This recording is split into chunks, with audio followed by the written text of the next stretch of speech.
Here with you, hanging out where sports meets that thing called life. Thank you for your patience this morning on Wake Up Call with Dan Tortora, where sports meets life. Very happy to be here inside of the Cafe Kubal Studios. Cafe Kubal on 3501 James Street, 324 West Water Street, 401 South Salina Street, all in Syracuse, New York. And, of course, on the corner of Route 11 and Taft Road at Sweetheart Corners in North Syracuse in their drive-through location. And you can, of course, find them at 343 Fayette Street in Manlius, New York in their double-decker cafe. So make sure you head out there today to enjoy some Cafe Kubal. Let them know that Wake Up Call sent you. Pumpkin spice is there. They have caramel. They have vanilla. Oh my gosh, so many good flavors to put inside of your teas, your chais, your coffee. All the good stuff is at Cafe Kubal. It's made here locally. Spices, syrups, the coffee, all the goodness handled right here in our beautiful community of Central and Upstate New York. Built here and grown here as far as this business continues to evolve and move forward, which I'm very happy that they're here in our community. So make sure you get yourself out to Cafe Kubal today. Let them know that Wake Up Call sent you their way. And of course, if you're out of town, you can go to cafekubal.com. Wake Up Call with Dan Tortora. As you're watching and listening, you know we're here with you live in so many different areas, wherever you are around the country and the world. We are here on YouTube.com, Facebook.com, and MixLR.com /Wake Up Call DT. We're also on Facebook.com /LiveNowDT. And we're on WakeUpCallDT.com, which is the hub for everything Wake Up Call with Dan Tortora related. And Facebook.com /LiveNowDT. That's obviously a secondary opportunity for you here on Facebook to be in touch with us. So however you're connecting to the show, welcome here. Thank you for being here. We appreciate you so very much. And I can't thank you enough for all the fun we are about to have today, tomorrow, the next day, God willing, all throughout a very long life that I've just gotten started here, and you as well, as we get to share some really wonderful quality time together Monday through Friday from 9 a.m. to 11 a.m. Eastern time. So I always love being here with you. Appreciate you and hope that you are all doing tremendous this morning. And if you are not, well, we're going to do our best to be there for you, to help you out and get you over that hump, whatever that hump may be. We're going to try and get you over that hump and get you in the positive side of things, because that's what we're all about here on Wake Up Call with Dan Tortora, where sports meets life. I'm wearing my BK shirt. The Brooklyn is Brooklyn. You know what I mean? I'm wearing that because of the fact that I'm excited, right? I've got some great specials coming up next week with some fantastic ladies from Brooklyn, from Bryan and Stratton College of Syracuse, hailing from the BK, as well as the fact that I got my buddy Ross coming on the show today, and he grew up in the boroughs, you know, so he knows what it's like to be in the New York City area. So showing some love to Ross, and, you know, just loving it, you know, loving the BK. My grandmother, my Gammy Miller, came from Brooklyn, and that's where she grew up. So big shout out to Gammy Miller in heaven. Love you very much. Inside of MonPazPopcorn.com's What's Poppin'? We're going to start the show off with our trio of fantastic topics, or segments, as I should say, as we always do. The Annoying Moment of the Week, proudly presented by Carvel DeWitt. Got a couple of those for you today. Lead, Learn, Evolve, ad-lib, and deliver, brought to you by Chick-fil-A Cicero and Chick-fil-A Clay, focusing today's topic on faith over fear. Faith over fear. And you see how I'm saying it? Faith, caps, fear, tiny, right? Got to treat that faith big. Got to put that fear in that tiny, tiny, tiny little box. Lock it. Throw it away. Top Dog of the Week, proudly presented by K9 Camp Dog Daycare and K9 Kampground Dog Boarding. We'll announce who that is today. And we'll round out the show with my dude, Ross Turetsky, fellow sportscaster and writer, hailing from the great state of PA and originally from that boroughs area in New York. And so very excited to talk with Ross today about Aaron Judge, the Yankees, the Mets, NFL, college football, and high school football, as he is on the high school football trail in Northeast PA covering games, and he'll be covering another one tonight. He's had some really, really cool ones, and he'll let you know how you can go and read his articles and connect with him, which I'm very excited for you to do. So, a lot of great stuff coming up. We're going to start the show off with the Annoying Moment of the Week, AMOW, as I like to call it. So you can use that hashtag AMOW or Annoying Moment And on Facebook, Twitter, and Instagram, you can send me your annoying moment of the week. So if you have an annoying moment of the week, you could send it at any time during the week to Wake Up Call with Dan Tortora using the hashtag AMOW for the annoying moment of the week, or just put annoying moment, and I'll know what it is. And who knows, we may share those on the show. So if you have an annoying moment, send it over to me, and you never know if we will share it on the broadcast. Sometimes we've had some come in, and we've had the opportunity to share those annoying moments. So make sure if you got one, you send it over to us. It's now time for me to get into mine.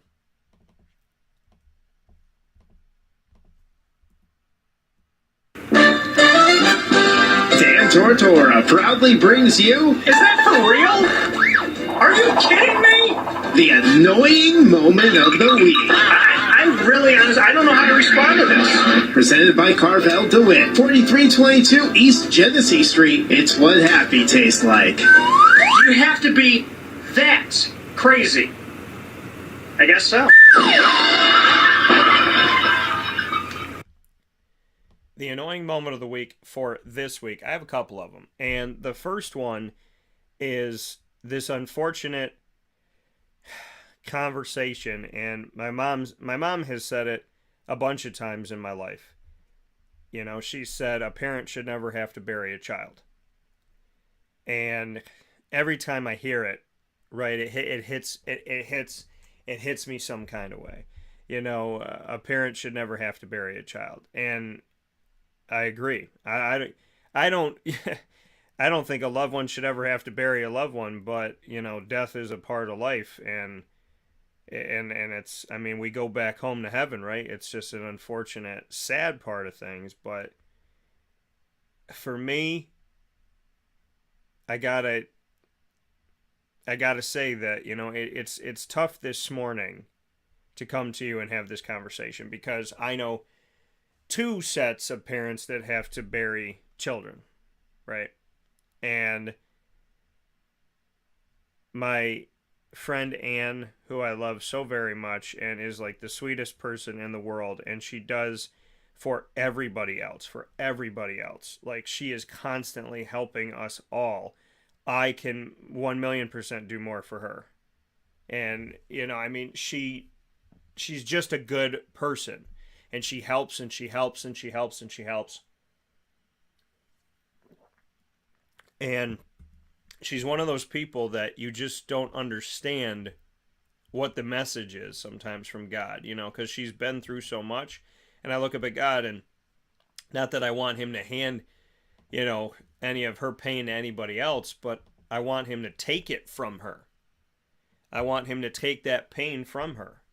This woman has been through so many things. And it's so hard to just even hear some of the stuff she's been through in her family. And her son passed away recently of cancer.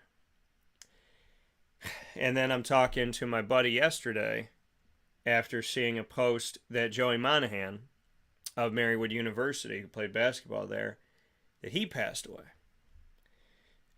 And it's got to be my annoying moment of the week, because these are young kids, 30s, 20s, you know, babies. And for whatever reason, it was their time to go. And it's my annoying moment of the week, because to me, how? And cancer, above everything, is annoying, right? It's always there in the background. And they say, you know, cancer's in all of our bodies.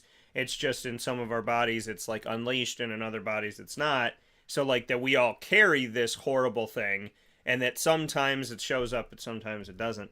I would pray and hope to God forever and ever and always that it never shows up in anybody ever again. How about that?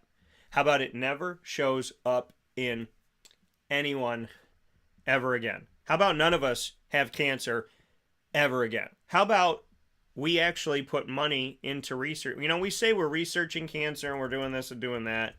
You know, And what I don't understand is we can give somebody a sex change. We can change their entire body.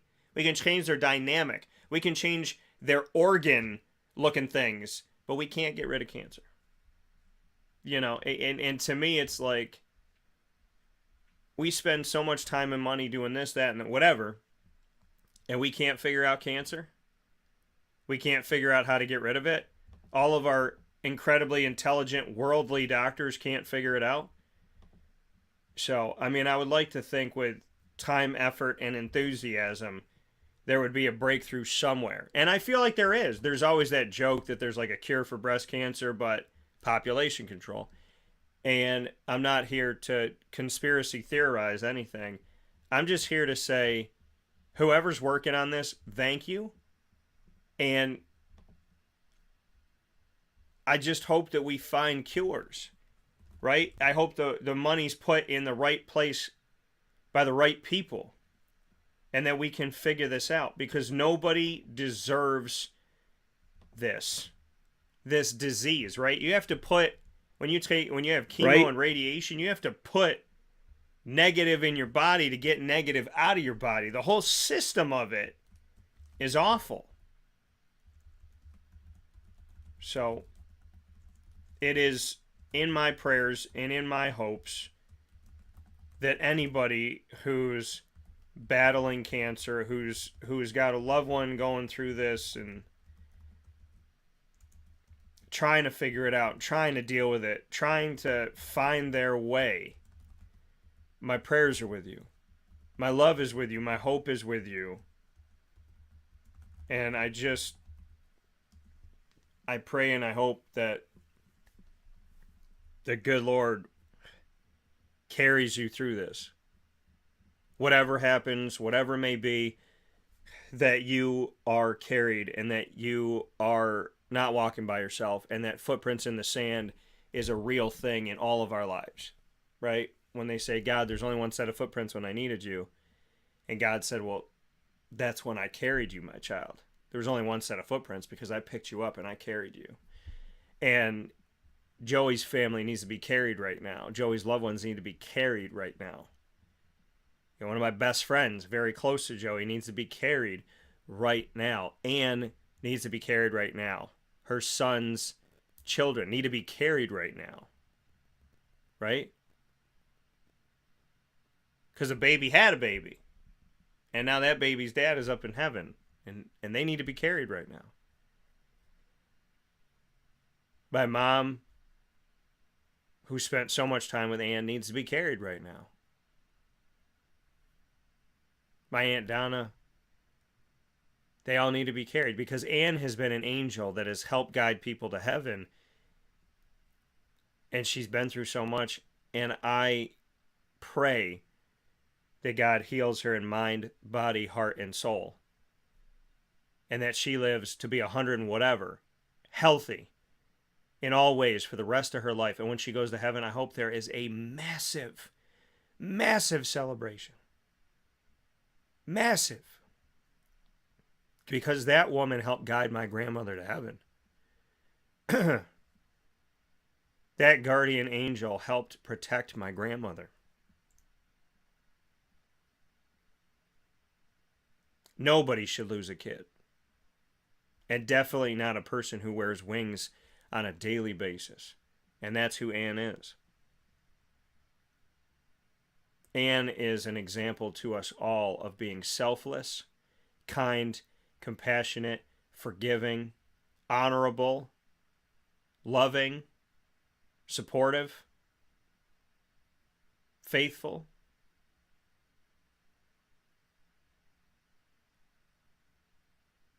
There are people in this world that you can't believe how strong they are, and she's one of those people. And so to have to say, see you in a little while to her son, it's not fair. It's not fair to anybody. And in this situation, it feels even more not fair. So please be with them today. And conversely, another annoying moment of the week is when you wake up with a cramp or a kink or a pain in your neck, right? I have one right here today. Right here. I don't know how I did it. This is the weirdest thing. My bed is not a cheap bed, right? And it's it's there for like my body to be supported by or to support my body and help me and this, that, and whatever. And my pillow is made specifically for me with all of this, technology and yada, yada, yada. And I slept great on it for like a year or two. And for some odd reason right now, and I don't know what it is, it's hurting. It's like I wake up and I wake up tight. I wake up stiff. I'm a little better now, but my whole back was like, different parts of my back were stiff and my neck was stiff. And now I've been feeling better, but right here. And I don't know if it was like drafty last night because it got cold, or if I just slept like a certain way, or it's because I've been carrying my, equipment and stuff because I've been traveling a lot. I don't know what's going on. So, but I'm sitting here this morning and it's hurting, and not like any of the hurt I just spoke about by any stretch of the imagination. It's just that annoying, like, what the heck? Like, what did I do? And you're always wondering, like, how am I going to get it out? How am I going to get it out? And then you start to, like, rotate, and you're like, oh, that feels nice. Then you go the other way, and it hurts more. But it's like, what could I have possibly done? I don't feel like I moved when I slept last night, but it's right here. It's right here. And it's that feeling, right? It's just that feeling of just like something inside of your body, your muscle needs to be, it's right here. I can press on it right now and it hurts and it goes up my neck. But it's like, you know what I mean? And it's in these moments that you need a massage person, but you don't want to pay $80. And then it's like for one day, because I want to get a massage like every day, okay? And that's what it really comes down to. I want to get one every day, not because I'm Deshaun Watson, but because but because I don't know what that man did, and I don't know what he didn't do. I'm just making a joke from something in the news. Everybody be cool. But right, I just need a massage person like every single day to just work it out, right? Because I carry my stress in my neck and I carry it in my back. So, okay. So that's my thing, because being like going and getting a massage, right? You do it for yourself, right? You do it like once, you do it, do it once or twice, and it's like your gift to you. And it's like, oh, I'm going to do something to be nice to me. But then you need it again, and then you need it again. And here's the real thing, okay? We all want to date somebody who will give us a massage without us asking for it, okay? We might say we want this, that, and the other. Yeah, you want somebody to make you laugh. You want somebody that's going to be there for you. You want somebody that'll help you. You want somebody that's positive. You want somebody that won't stare at the wall and terrify you. You want someone that doesn't do things that make you think that the movie The Ring was actually not that bad, or maybe like Bambi. But on top of all of that, I do want somebody who will massage my neck. I want somebody that'll be like, hey, babe, good morning. And listen, I'll do the same thing for her. But, I think it's one of those low-key things that we never put in like a dating profile, is that we want somebody that's just going to like rub us and be there for us without us asking them to be. Because when you wake up in the morning and your neck is bothering you, I'm not going to lie to you. Like, I think about this all the time. I think like, man, it'd be so great to have a girlfriend that would rub my neck. And a lot of the times that I've thought that is when I was dating somebody who wasn't doing it. So, and I'm saying shout out to the men, step up, women, step up, whoever's in a relationship right now, step it on up. And if you get in a relationship, have it going already. But let's rub some necks. Okay, let's rub some necks. Let's rub some backs. Let's rub some shoulders. Let's work it out, because that's something that I always wanted, right? It's an annoying moment of the week for me because it's true. I always wanted someone to rub my neck. You wake up in the morning, right? And, you like roll over and you're like, hey, babe, my neck's bothering me. And she's like, me too. You know what I mean? And it's like, wait a minute.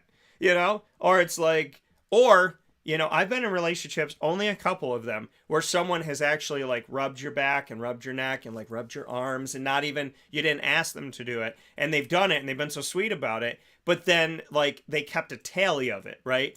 And so there was like the girl that was probably one of the nicest with it. We're sitting on the couch one day and she goes, "You know what? I'd like my neck to be rubbed a little bit. It wouldn't hurt you to do it a little bit." And I was like, "Wait a minute." I was like, "We're both nice to each other here. We both are doing kind things to each other." I didn't know there was a tally. I didn't know that like I had missed a neck rub or two. That I didn't know that I was on the job trying to equal this out. You know what I mean? But it's something that, when you wake up like this and I feel it in my neck, that, that's what comes to mind for me, is that I would like this to be better, right? I would like to have somebody rubbing on my neck. So it's not just, the annoying moment of the week isn't just that I woke up with some neck and like back pain, or like, not, I don't want to call it pain, but just like tightness, but that I have nobody to rub it. And most of the time that we're dating, that person that we're dating still won't do it. So I have to ask you a question. Now I type a lot with my hands, so my wrists get tight, right? So sometimes, this is the whole thing. I will rub like if I'm dating a girl, I will rub her back, rub her neck, rub her shoulders, rub whatever. I'll be there for her. Now, sometimes my hands get tight, right? Because of typing and my wrists get tight. So sometimes when I stop, it's because of that. It's never because I don't want to. It's just because of that. It's because I'm tired, or it's because, I've been working a lot today. That's all that is, right? But it's not that I don't want to. So my annoying moment of the week is waking up with this feeling, and then waking up with the, oh, I wish I had somebody, and then remembering that most of my relationships, they did not rub my neck. And if I asked them to, I was like, well, what are you going to do for me? And I'm like, wait a minute, this is not a bargain. It's not a barter here back and forth. I'm not trading goods on the open market. I'm not in the sea in the 1500s trying to see what you have because our boats cross paths with each other. I just want you to rub my neck, and I want you to do it out of the goodness of your heart. And I don't want you to keep a tally, and I don't want you to tell me that you did it, okay? I just want you to be nice. Why not? Why the heck not? So, to all my people in relationships right now, rub some necks, okay? Because it's not going to hurt your relationship. It's going to help your relationship, unless you have hard hands. I've dated women that press into me like they are the Incredible Hulk. They're just pushing in it, and I was like, this little dainty woman, right? This 90-pound woman is pushing on my neck like Mike Tyson. I'm waiting for her to whisper in my ear, "Yeah, you like that, don't you? It's really soft with all my hands." I just can't deal with that. You know what I mean? So be nice to your spouse. Be nice to your girlfriend or boyfriend. If you're blessed enough to have somebody in your life that wants to be with you every single day, rub their neck, okay? It's going to make things easier. It definitely is. And so that's my annoying moment of the week, because it's not just that my neck feels this way. It's that when my neck feels this way, it reminds me that most of the women I dated would just go, "I don't know, you're going to have to fix that." I remember when I was married, and I'm not anymore, and this is one of the many reasons why, but kidding, but not kidding. But no, I mean, she was very selfish. But I look back at our relationship, and, bless her heart, I hope she's happy as all can be right now, and I hope she's found a man who doesn't want his neck rubbed. But I remember saying that. I remember going like, "Man, my neck is really hurting today," and she just keep going about her day, and then she's like, "Yeah, well, I have things that hurt too." And I'm like, it's not a contest. And you just want somebody to just think about you, right? And to care about you. And that's the reality of it all, folks. And I would rather be not in a relationship than in a relationship with someone who won't rub you or hold your hand out of the goodness of their heart. Somebody who doesn't hold it against you, that you're a romantic person that likes to give back and forth. So if you have a special someone today, rub their neck and whisper in their ear, "Dan told me to." It'll be really creepy, but very funny for me. We'll take a step aside for a fast break. Dan told me to. Especially if you don't know me like that. But we'll take a step aside for a fast break. When we come back, we're going to get into lead, learn, evolve, ad-lib, and deliver. Lord help us this morning. We're going to have some fun here today. And I am lighting right here in the studio. They trust me with fire. So, and it's funny because my first DJ name was Iceman. And I've kept that nickname since I took that nickname. but we have our Witty Wicks candle lit up here in the studios, and this is our Hocus Pocus. Smells so beautiful. This is your candy corn, pumpkin.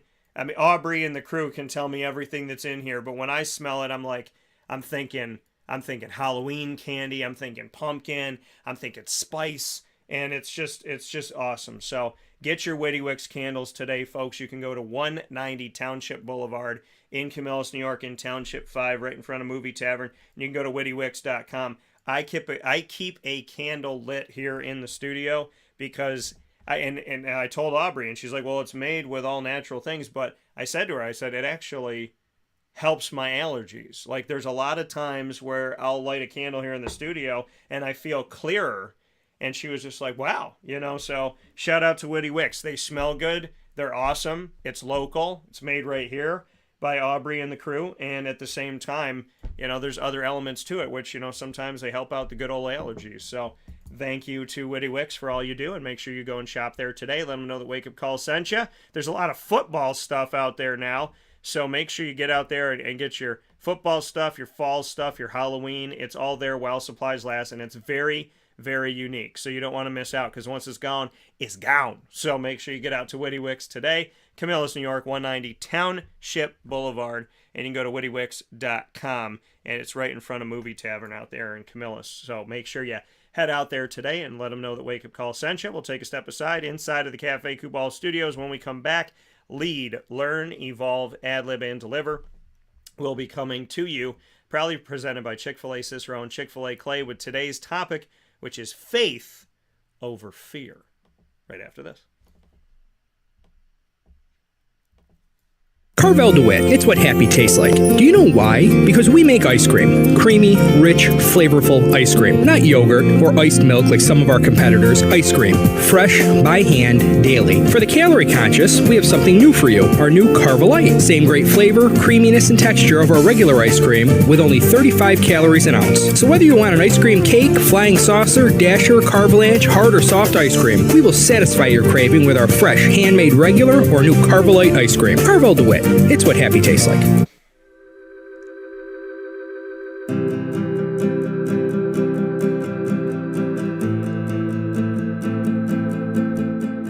Cafe Kubal offers same-day local delivery of our products, offering no delivery charge for Onondaga County. Shop cafekubal.com for fresh roasted coffee beans, cold brew, travel mugs, and all your essential Cafe Kubal needs. Cafe Kubal, coffee for the soul.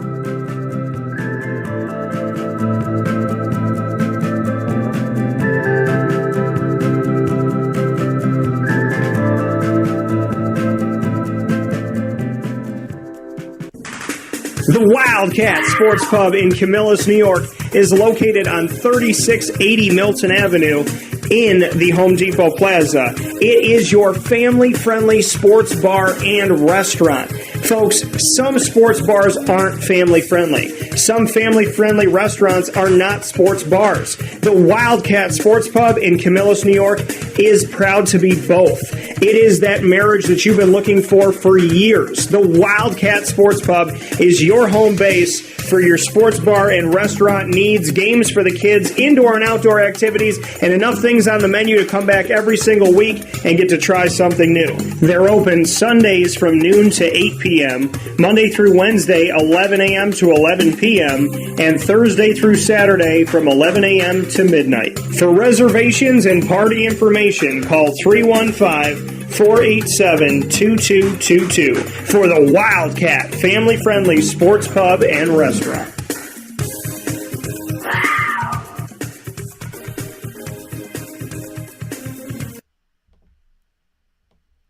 Welcome back here to Wake Up Call with Dan Tortora inside of the Cafe Kubal studios, where sports meets that thing called life. Cafe Kubal on 3501 James Street, 324 West Water Street, 401 South Salina Street, all in Syracuse, New York. On the way to the Dome, as well as on 343 Fayette Street in Manlius, New York, and on the corner of Route 11 and Taft Road in Sweetheart Corners location there in their drive-thru. Make sure you head out to all of the Cafe Kubal locations today. Whichever one is closest to you, make sure you find it. The drive-thru that's right there in North Syracuse on Sweetheart Corners is by Clay, Cicero, Liverpool, Syracuse, Mattydale, the airport, highway. It's all right there. 343 Fayette Street. It's the welcome center to manliest is what I call it. And then down on Salina Street, 401 South Salina Street, and 324 West Water Street, right there in downtown. So if you're downtown, go walk over to it or drive over to any one of those locations. And of course, 3501 James Street, the OG of all of them, the first ever Cafe Kubal location. So make sure you head out there today and show them some love. Right down the road from another fantastic partner of ours, which is Mother's Cupboard. So make sure you get off to Mother's Cupboard. There it is. I don't know why I went Boston on that one. Your Mother's Cupboard. Go to Mother's Cupboard, get some lobster. So head over there to Mother's Cupboard today and have some fun. And they're open 7 days a week. Fantastic place, a staple of Syracuse, New York, right down the road from the OG Cafe Kubal. So make sure you're supporting local, and let them know that Wake Up Call sent you their way. Greatly appreciate that. So with that being said, inside of Ma and Pa's Popcorn.com's What's Poppin', another local place on 201 Old 7th North Street in Liverpool, New York. Ma and Pa's location is back opened after the fair. They shifted all of their attention to the fair, and now they're back open on 201 Old 7th North Street in Liverpool, New York, right off the highway and the thruway. So make sure you head off to Ma and Pa's today. Giving us what's poppin'. The next topic today is Lead, Learn, Evolve, ad-lib, and deliver. Coming to you every Friday right around 9:30 a.m. And today's topic for Lead is faith over fear. So, in speaking about faith over fear and the importance of making sure that we are practicing this daily, this is an incredible topic, an incredibly important topic to you, me, and everybody. Faith over fear, right? Dan, how do I have faith over fear? How do I do it, right? How do I stay faithful when I am so afraid? How do I handle it? How do I do it? And I would tell you that what it comes down to is giving. You got to give it up to God. You got to give it all to God. Well, Dan, I don't really have a religion. Okay, well, there's never a bad time to start. Well, Dan, I don't know. I don't know what I believe in. I wasn't brought up in a household like that. Or, Dan, I was brought up in a household like that and it never made sense to me. Your journey with God is your journey, right?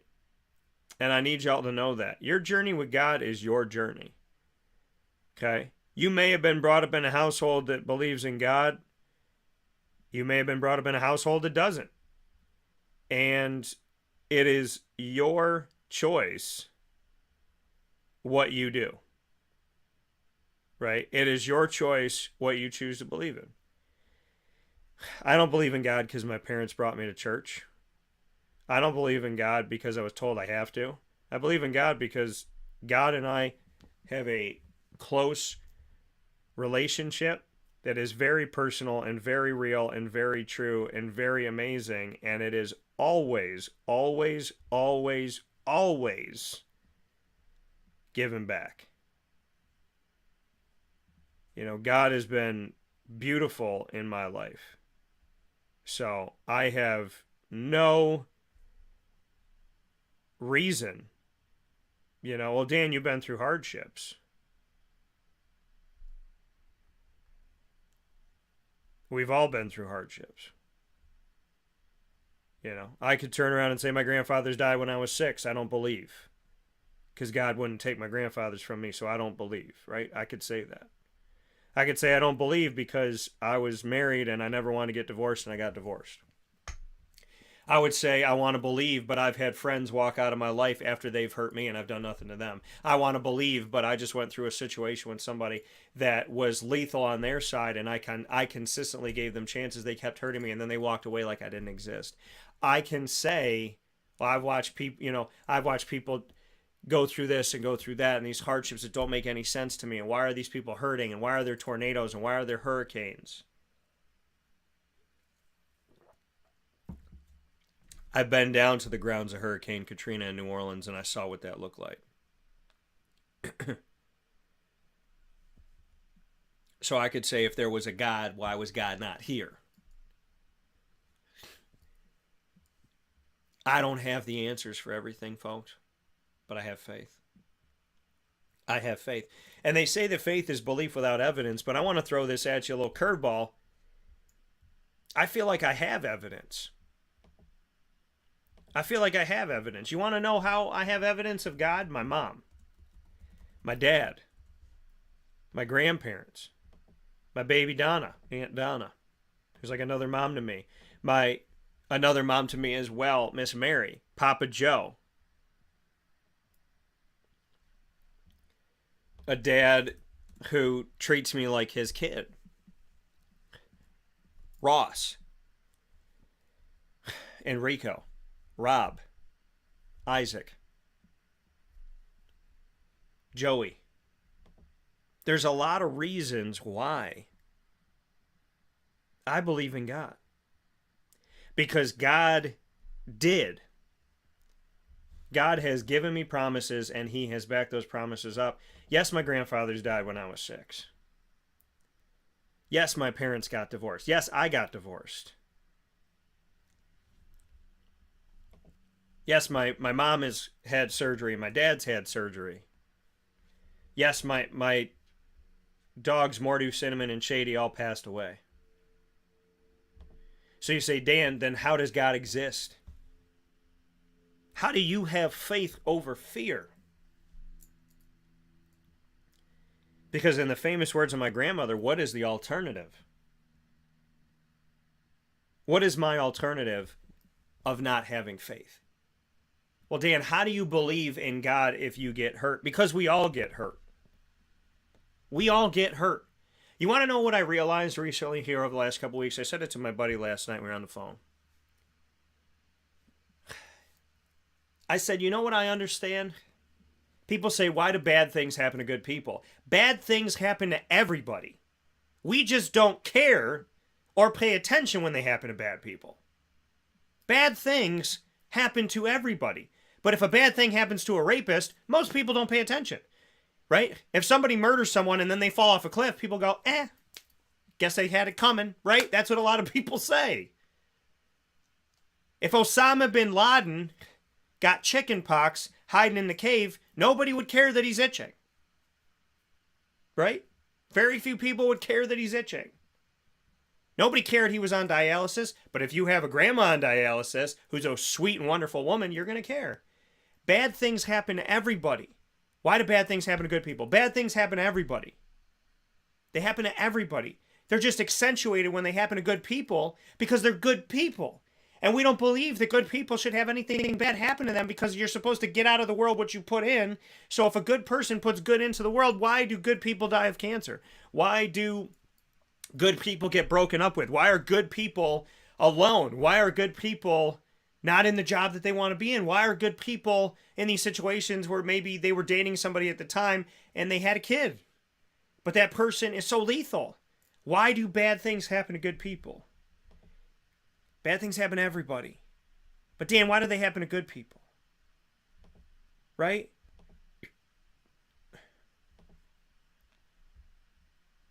I don't know. I don't know. Because this world isn't heaven? Because this world is a floating rock hotel? Okay? We're not in heaven where there's supposed to be utter perfection. Okay? And do I believe that? I hope for that. But you want to know what I found in my life? What I found in the beauty of my life is that I don't like that I've had a friend commit suicide and leave this earth. I don't like that. But I still consider him the majority of the reason why I went to Marywood University. Shout out to Hammerin. God bless you in heaven. And may you be safe and sound, and may your loved ones be at peace, and may you be at peace, and may you be with me and with them, and may we all be together through God in Jesus' most precious name. Amen. I love Jay, even though I don't understand that. I think about my grandfathers at least once a day. And as a kid, I can't tell you if I did every single day. I probably did. I think I may have, or most days. But the older I get, I think about my grandfathers at least once a day, every single day of my life, and they passed away 30 years ago.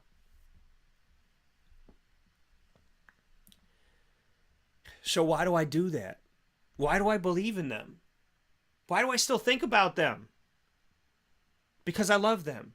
But Dan, something bad happened. Yeah, something bad happened. Okay? My parents had their fathers pass away at the age I am right now. Well, Dan, doesn't that scare you? It's going to happen to you? No, it doesn't scare me that it's going to happen to me. Because God is not this ruthless, evil God that's going to say, hey, Dan, spend your whole 36th year or 37th year on this planet worried that something bad is going to happen. Yeah, but Dan, look what happened in Puerto Rico with the hurricane. Dan, look at the Dominican. Dan, look at what you saw in Hurricane Katrina. Dan, look at what you've been through. Look at what you've seen your friends go through. Well, I got to tell you something, folks. A lot of things that I've been through has been free will of other people. Their decisions to be evil. They didn't go against me. They went against me and God when they decided to do those things. When you treat somebody in an evil, negative, derogatory fashion, you are not choosing faith over fear. You're trying to make someone afraid of you. You know, and I asked my buddy this last night. I said, when somebody hurts somebody, why do we still think about what are they doing, where are they going, who are they with, what are they this? Why do we think about that? You know, my dad told me, and my mom told me, they said, I don't know. But be happy that you're not in that, right? We all go through storms, and sometimes God calms the storm, and sometimes God calms the sailor. What we talk about when people don't have faith is they say, well, why didn't God calm the storm? Because sometimes he calms the sailor, okay?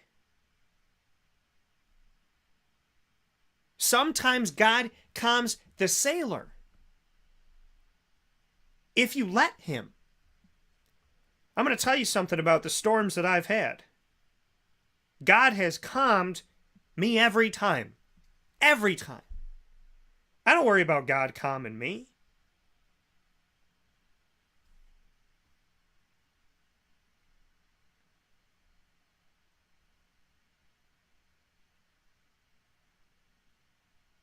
I don't worry about God calming me.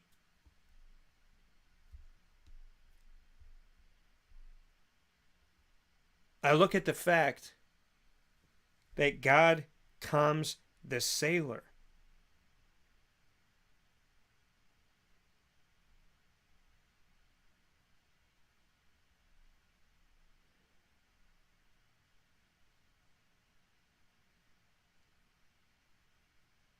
Calms the sailor. Faith over fear. Why would you be afraid? Dan, I'm afraid of a lot of things. Well, let me tell you something about fear. Since fear used to be my not welcome best friend. Let me tell you something about fear. It never helps you. It always hurts you. My buddy Gene Waldron, Syracuse Orange basketball alum, good friend of mine. Love him. What's up, Gene? I share his posts almost daily.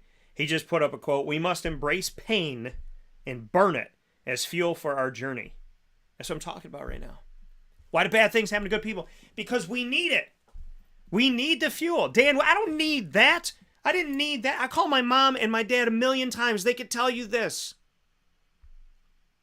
I said, Mom, I've been hurt by so many women. I don't need this. I try to love. I try to find love. And look at all these people hurting me. I didn't need this lesson. Maybe I needed that lesson. Maybe I needed that lesson. Maybe I needed that lesson. But I didn't need 15 of them.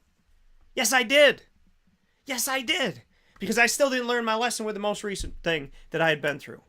I didn't learn that when things are bad, you got to go. God was teaching me.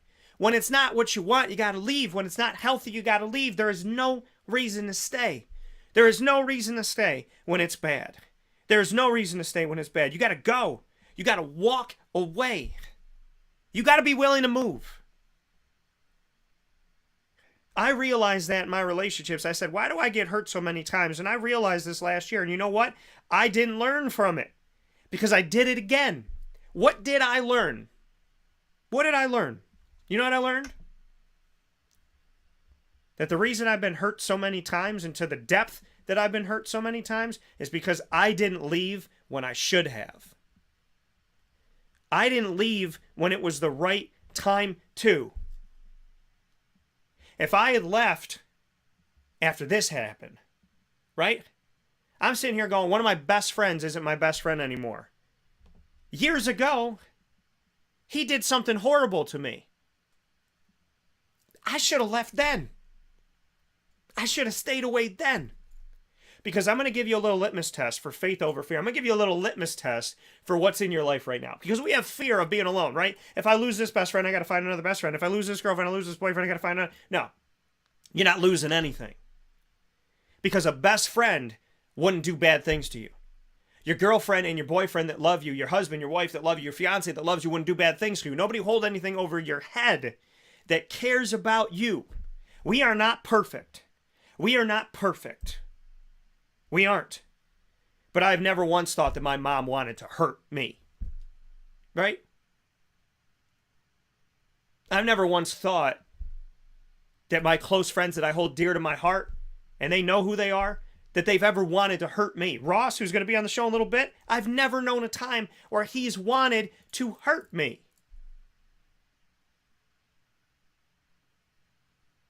I've never known that time.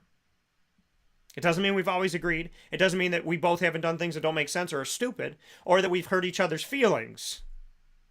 But I never know a time where he wanted to hurt me, where Enrico wanted to hurt me, where Rob wanted to hurt me. I don't know those times. Where Isaac wanted to hurt me, with Papa Joe, Mary wanted to hurt me, where Joey wanted to hurt me. I don't know that. I want you to think about your life right now. I want you to really think about your life right now. Because what I realized in my life, personally, was that I was getting hurt because I wasn't leaving. It's like finding a leak in the house and trying to clog the leak and the leak gets bigger and trying to clog the leak and the leak gets bigger and trying to clog the leak and the leak gets bigger. You're going to eventually drown. Well, no, Dan, you got to save the house. No, sometimes you're not supposed to be in that house, okay? If a house has 500 billion leaks, you're not supposed to be in that house. A sinking ship is going to sink with whoever is in it. Well, Dan, doesn't God teach us that we're supposed to clog all the holes in the sinking ship? No, sometimes God teaches us to get out of the daggone boat. Sometimes God is telling us this boat is meant to sink. Well, Dan, how do I know the difference? Because you have to look at the situation. You have to look at the situation. I'll never forget when my father told me about somebody I dated a long time ago. My dad stood in the kitchen. He was ironing.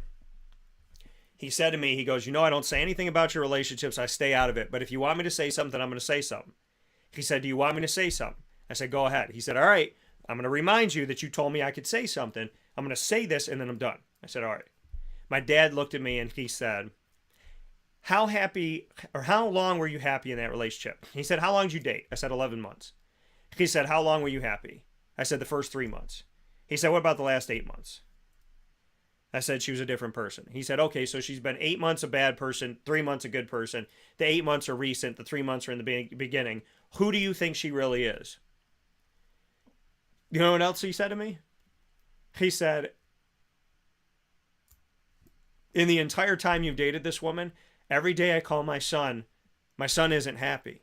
He said, I don't remember the last time you called me and told me you were happy, Daniel, in this relationship. He also told me she doesn't deserve to be in the room that you're in. Not date you, not marry you, not hang out with you. She doesn't even deserve to be standing in the same room as my son. And he said, you understand me? I said, yeah. He said, okay, I'm done. I never forgot that he said that. I never forgot that my woman, or that the women that I've been with in my life, I've never forgot that my mom told me about somebody. She said, this person was going to ruin your life. And she was right. And I saw it. And my mom thought I didn't see it. I did see it. But that's the thing. I didn't leave. I don't leave friendships when they're bad because I always want to make sure, I want to make it okay. I want to make sure that they like me and they know I'm a good person. And I'm always trying to make it okay. And I would have alleviated so much pain in my life if when I saw, and this is the best litmus test. When you are in a relationship, business, professional, personal, whatever it may be, business relationship, neighbor, friend, acquaintance, girlfriend, boyfriend, husband, wife, mom, dad, brother, sister, yada, yada, best friend, this works in everything. When somebody does something to you, ask yourself the question, could I ever do this to them? And even beyond that, could I ever have thought about doing that to them? Not even do it. Would I have ever even had the thought to do something like this? And if that answer is no, then walk away. Because I've been in relationships where I look at people and I go, I wouldn't even have fathomed doing that or saying that to somebody. And the first time that happens, walk away. Walk away. Because somebody that seeks to hurt you, it says nothing about you. It says everything about them. People who hurt people are broken. And we are all broken in some respect. But some of us are trying to put ourselves back together, and some of us are staying broken. And those people, I'm not saying don't pray for them. I'm not saying don't help them, but you don't have to lay in bed next to them. My mom taught me that a long time ago. She said, Daniel, you don't have to understand it. You don't have to get it. You don't have to know it, but you have to realize that it exists. It doesn't mean you have to be in bed next to it. I don't drink that much. I've never been drunk. I might have a Moscato. I might have a 1911. Shout out to Beacon Skiff. We should work together because I'm a cider donut fiend. I'm just saying. But I can't be with somebody that lives that life. I'm not saying I can't be with a lady who drinks here and there, but I can't be with a woman who gets drunk. I can't. I can't lay next to her. Now, I can understand and know that exists in today's world. And that existed in yesterday's world. And ever since alcohol existed, people have abused it. Because people abuse things that can be used for good things, right? Champagne, pop, celebrate it. Or you can drink a bottle of champagne and dance on a bar and look like an idiot. I can understand that there are women out there that live that life, and I'm not going to hate it, and I'm not going to lose sleep or energy over it, but I'm not going to lay next to a woman that does that. I can't. I won't. You have to ask yourself the question, when somebody does something to you and it hurts you, you have to say, would I ever do that to them? Would I ever do that to anybody? Even on my worst day, would I do that? And if somebody brings out the worst in you, get the hell away. Because sometimes your spirit irritates other people's demons. And I can't take credit for that quote, but it's true. And it finally put into words very simply what I've been feeling my whole life. Why, when I'm good to people, do some people go, oh, wow, Dan's really good to me? And then other people are like, ew, I don't like him. That I've never hurt. And I've never tried to hurt. Because sometimes your good spirit irritates people's demons. Think about your good spirit playing a loud song that you think is beautiful, but that demon inside of that person, their head is ringing and they're grabbing their ears and their ears are bleeding. Faith over fear. Why are you afraid? Don't be afraid to love because somebody hurt you. Don't be afraid to go after a job because you wanted it. You got to go after it. You're never going to get anything you want in your life if you're afraid. Fear will kill every single dream. 1,000,000%. Bang. That's a fact. Most people live in fear. Go into the grocery store today. Talk to 10 different strangers. Ask them if they're doing the job they love. You might find one or two. But the majority of people are making money, getting by, doing what they got to do. They had a baby. They had to get a job. They never planned on living at home, but now they're at home. This happened. I had to do this. Most people are not living their dreams. And they'll tell you it's because they had a kid. It's because of the recession. It's because of COVID. It's because of, I got a booger in my nose last Tuesday. Everybody can say what they want to say. And Dan say, well, Dan, you're being insensitive. Okay? They had to get a job because if you want something in life, you have to chase it. You have to chase it. Because eventually, your kid is going to, if you have a good kid and you raise them right, they're going to grow up and say, Mom, I didn't want you to choose between me and the job of your dreams. Why did you not do it? Go do it now. I tell that to my mom. My mom told me she always wanted to be a flight attendant. She wanted that from when she was 18 years old. My mom became a flight attendant at 47 years old. You know what I told my mom when she became a flight attendant? Do you, Ma? Do you? And when my dad didn't support her, you know what I said to her? Block that out. Block that out. When he said it wasn't a real job. When he said I didn't have a real job. You know what I said to my mom? Are you happy? Do you want it? Faith over fear, Ma. Faith over fear, Ma. You waited 30 years to get this.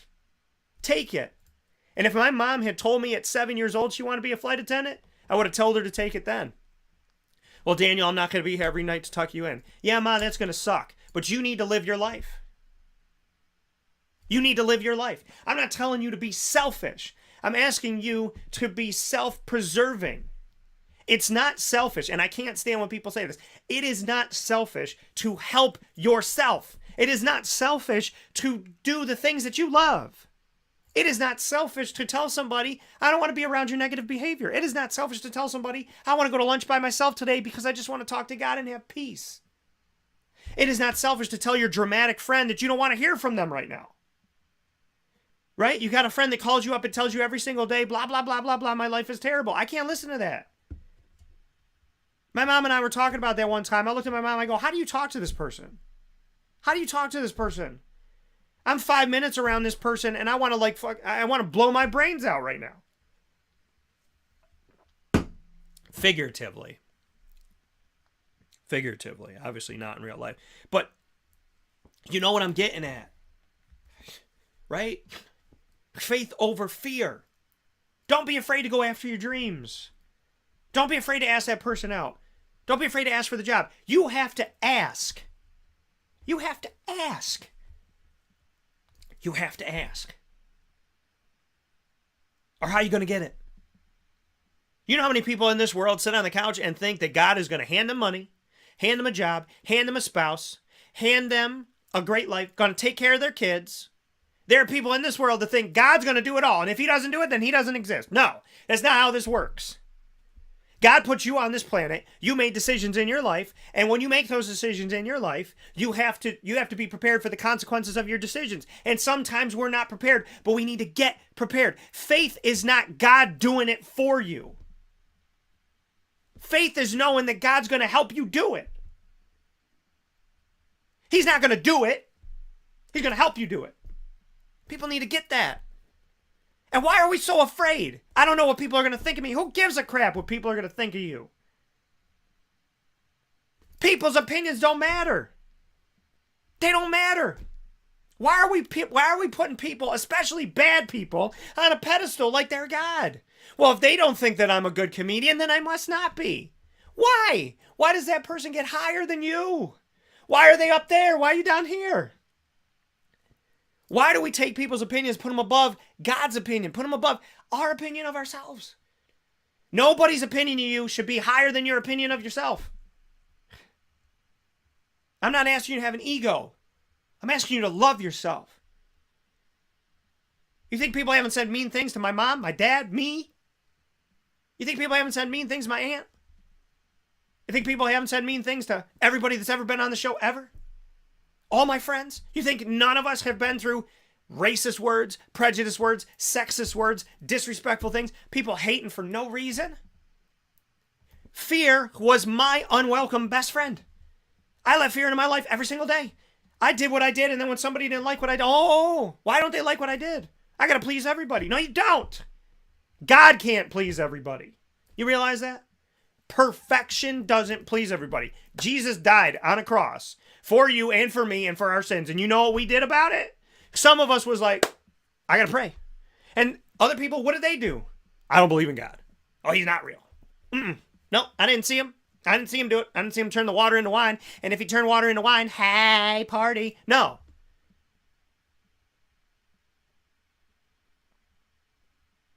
No. God doesn't please everybody. How are you going to please everybody? If God can't please everybody, God made these people that don't love him. You know what it's like to be a father or a mother whose kids don't love you? You give them everything. A house, clothes, food, drink, money, good education, safe neighborhood. And they still turn into, I don't like you, Mom. I don't like you, Dad. And then they run. Okay? That's not your fault. Faith over fear. Faith is not, as long as everything goes the way I want it to go, I'm going to believe in God. No. Faith is when things go totally off the road, run off the rails, The train is on fire. It is heading toward the cliff. You have to have faith. You have to have faith that you're going to put that out. If there's a fire in a house, fear doesn't get rid of that fire. Your faith in yourself to go get that extinguisher and to fire that and do the best you possibly can. Well, Dan, some of the house still burned. Yeah. Yeah, it did. But you tried. You had faith. It's not always going to be what you want it to be. You need to know that. You can't go through life thinking that everything is going to be exactly how you want it to be. I do what I love and I love what I do. And I am honored by that every single day. But I fight my tail off to do this. I do the job of 17 people. Me. Right? I'm running a business that's over 10 years old as a president and CEO. And I am handling a billion things at once. Am I tired? Every day. Do I love it? Every day. Do I thank God for it? Yes. Can I thank him more? Absolutely. Thank you, God, for me sitting here today. But I have faith. I have faith. You know how many people said negative things about me when I started my own business? When I chose to leave traditional radio? When podcasting was a weird thing that just nerds do? It'll never work. The internet'll never blah, blah, blah, blah, blah.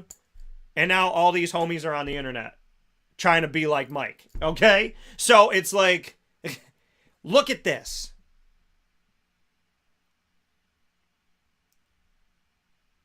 Fear, tiny. Faith, big.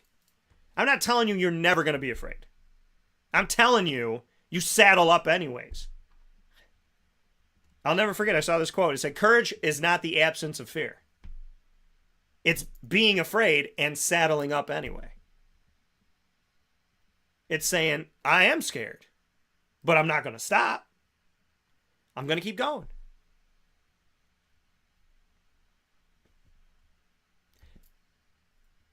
You have to believe that it's going to be okay. You have to believe in yourself. You have to believe in God. Well, Dan, I don't have to do anything. Okay. Live life without God. It's not pretty. This country keeps pulling God farther and farther out of its nucleus, and look at how there is a direct correlation between the demise of society and taking God out of society. And I'm not telling people they have to believe in God. I'm telling you a fact. The more this government in this country has taken God out, the more this country has gotten... We look as ugly as the villains that we used to be afraid of. We used to look over in Jerusalem and go, oh my God, look at them bombing each other. That's horrible. I could never live in a world where I could go to a cafe and somebody could blow themselves up. And sometimes it feels like it happens daily in America. It never used to happen in America. Columbine happened, everybody stopped. It was the one thing that had happened one time. And now how many have there been? Faith. Love. God. Try to do it without him. It doesn't work. And it's my opinion. And if you don't believe in God and you're sitting here atheist, whatever, and you listen to my show and you're saying, Dan, talk about sports, this is who I am. And I appreciate you and I welcome you atheists. I welcome you agnostics. I welcome everybody of every religion. I'm going to be me. You're going to be you. If you don't like what I say, but I'm willing to listen to you, then that's not fair. But faith over fear is the only way that you can live.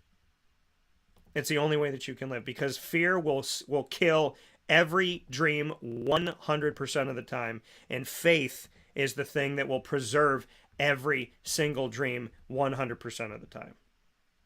So choose, which F are you going to go for? Fear or faith? We'll take a step aside for a fast break on Wake Up Call with Dan Tortora. We'll be back right after this. Lead, Learn, Evolve, ad-lib, and deliver, brought to you by the wonderful, wonderful people at Chick-fil-A Cicero and Chick-fil-A Clay, led by one of my best friends, Mr. Jimmer Sikowski. Make sure you make your way over to Chick-fil-A Cicero and Chick-fil-A Clay. Chick-fil-A Cicero on 7916 Brewerton Road in Cicero, New York, and Chick-fil-A Clay on 3974 Route 31 in Liverpool, New York. Let them know that Wake Up Call sent you their way, and always know that these wonderful Chick-fil-A establishments are about God, faith, family, and sometimes I go through the drive-thru just to see kindness in people again. So thank you to Jimmer for finding the right people, and thank you for the right people finding Jimmer. And thank you to God for making that all possible, because I don't believe things happen by accident. So God bless those God incidences. We'll take a step aside, and we'll be back with the top dog of the week and Ross Turetsky right after this.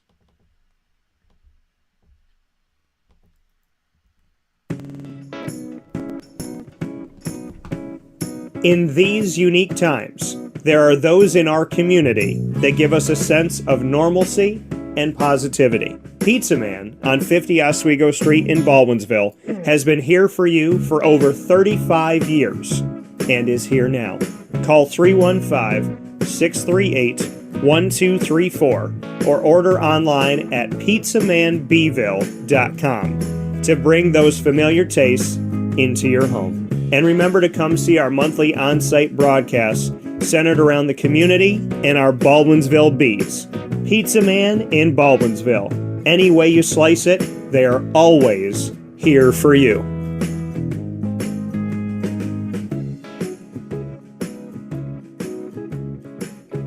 This is Jimmer Sikowski, owner-operator of Chick-fil-A Cicero, 7916 Brewerton Road in Cicero, right in front of the Home Depot. I had a deep feeling that God wanted me to do something bigger with my life and to help people, help others. I kept putting Chick-fil-A in my life, and I realized as I was going through the franchise selection process that positively impacting the lives of others was really core to what we do here at Chick-fil-A. First of all, it starts with the food. The food is brought in fresh daily. We bring in local produce. We prepare to order in the kitchen. We hand bread our chicken. We hand spin our milkshakes. It's great food. It doesn't taste like fast food. I think the second thing is the way people feel when they come in a Chick-fil-A restaurant. It's different. We try to treat people with intentional kindness here, which is very different and deeper than good customer service. And so I think it feels remarkable for most people to come in a Chick-fil-A restaurant. And then lastly, the impact that we try to have in the community is very different. It's a big part of the expectation of every operator of a Chick-fil-A restaurant is that they're actively engaged in their community, they're a leader in the community, and they're making a difference. When they realize that what we're striving to do is to shine a little light in their life, that's a very, very different experience than you will have in any other quick service restaurant. And it's that remarkable experience that I think people will emotionally connect with.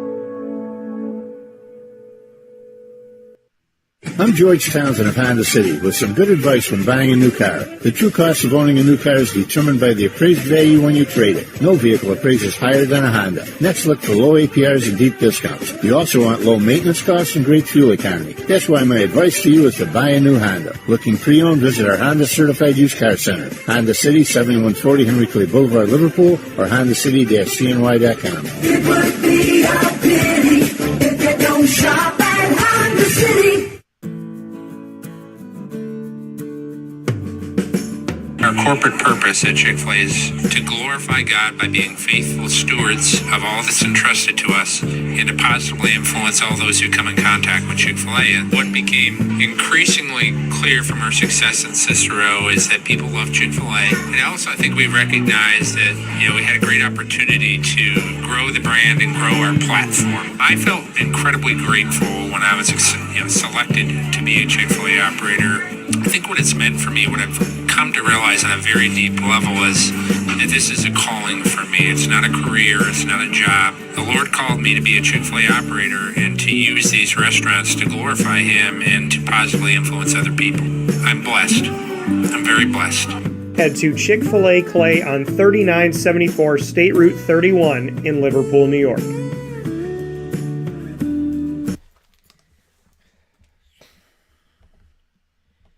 Welcome back here to Wake Up Call with Dan Tortora, where sports meets that thing called life. Inside of the Cafe Kubal Studios, happy to be here with you every Monday through Friday from 9 a.m. to 11 a.m. Eastern Time. What up, world? We're having a great time here on Wake Up Call with Dan Tortora and bringing you through our signature segments of every single Friday. inside of these Cafe Kubal studios. Cafe Kubal on 3501 James Street, 324 West Water Street, 401 South Salina Street, right on the way to the Dome. And, of course, they are also out in Manlius on 343 Fayette Street in Manlius, New York, and in North Syracuse at their drive-thru on the corner of Route 11 and Taft Road. So make sure you make it out to Sweetheart Corners. Wherever you are, let them know the Wake Up Call sent you, and much appreciation as always. Inside of MonPazPopcorn.com's What's Poppin'? We are here with you, bringing you the list of topics on the day. The Annoying Moment of the Week presented by Carvel and Lead have already come to you, presented by Chick-fil-A Cicero and Chick-fil-A Clay for Lead. It is now time to announce our top dog of the week, but I can't do it without Miss Lillian's help, so let's bring her in. Top dog of the week for this week is somebody that I'm going to be talking with my buddy Ross about in just a moment. Our top dog of the week is Aaron Mother Freaking Judge. That man is out of his mind. 60 bangers right now, and he is one away from tying Roger Maris. Girl, it's getting real and it's crazy, okay? This man is out of his mind. Pay that man that money. Now, allegedly, he turned down over $200 million to get that. He turned down that bread because, listen, Trouty is making 4 bangers, right? He's making over 400,000. I don't know why I'm saying bangers today. I don't know what's going on with me. But over $400 million, right? Mike Trout. Then you got Fernando Tatis. He's making a ton of money. There's a bunch of guys out of that, that are making that bank right now. Juan Soto, all these guys just making the money. So Aaron Judge, which if he feels this way, I totally agree with him, by the way. I think he thinks that he needs to be the highest paid baseball player ever. And you're in the Bronx. You're playing for the Yankees. You're banging home runs. You're the face of the franchise. You got dolls made of you, and I know that because my niches have them. You are the Bronx, okay? Aaron Judge is the reason why there are new Yankee fans. Aaron Judge is the reason why some people that don't watch baseball might be watching baseball. He brought Yankee fans back. He kept Yankee fans there, and he brought in new Yankee fans. Aaron Judge, when you look at different people in history for the Yankees and who has had such a major effect, Derek Jeter, tremendous effect, right?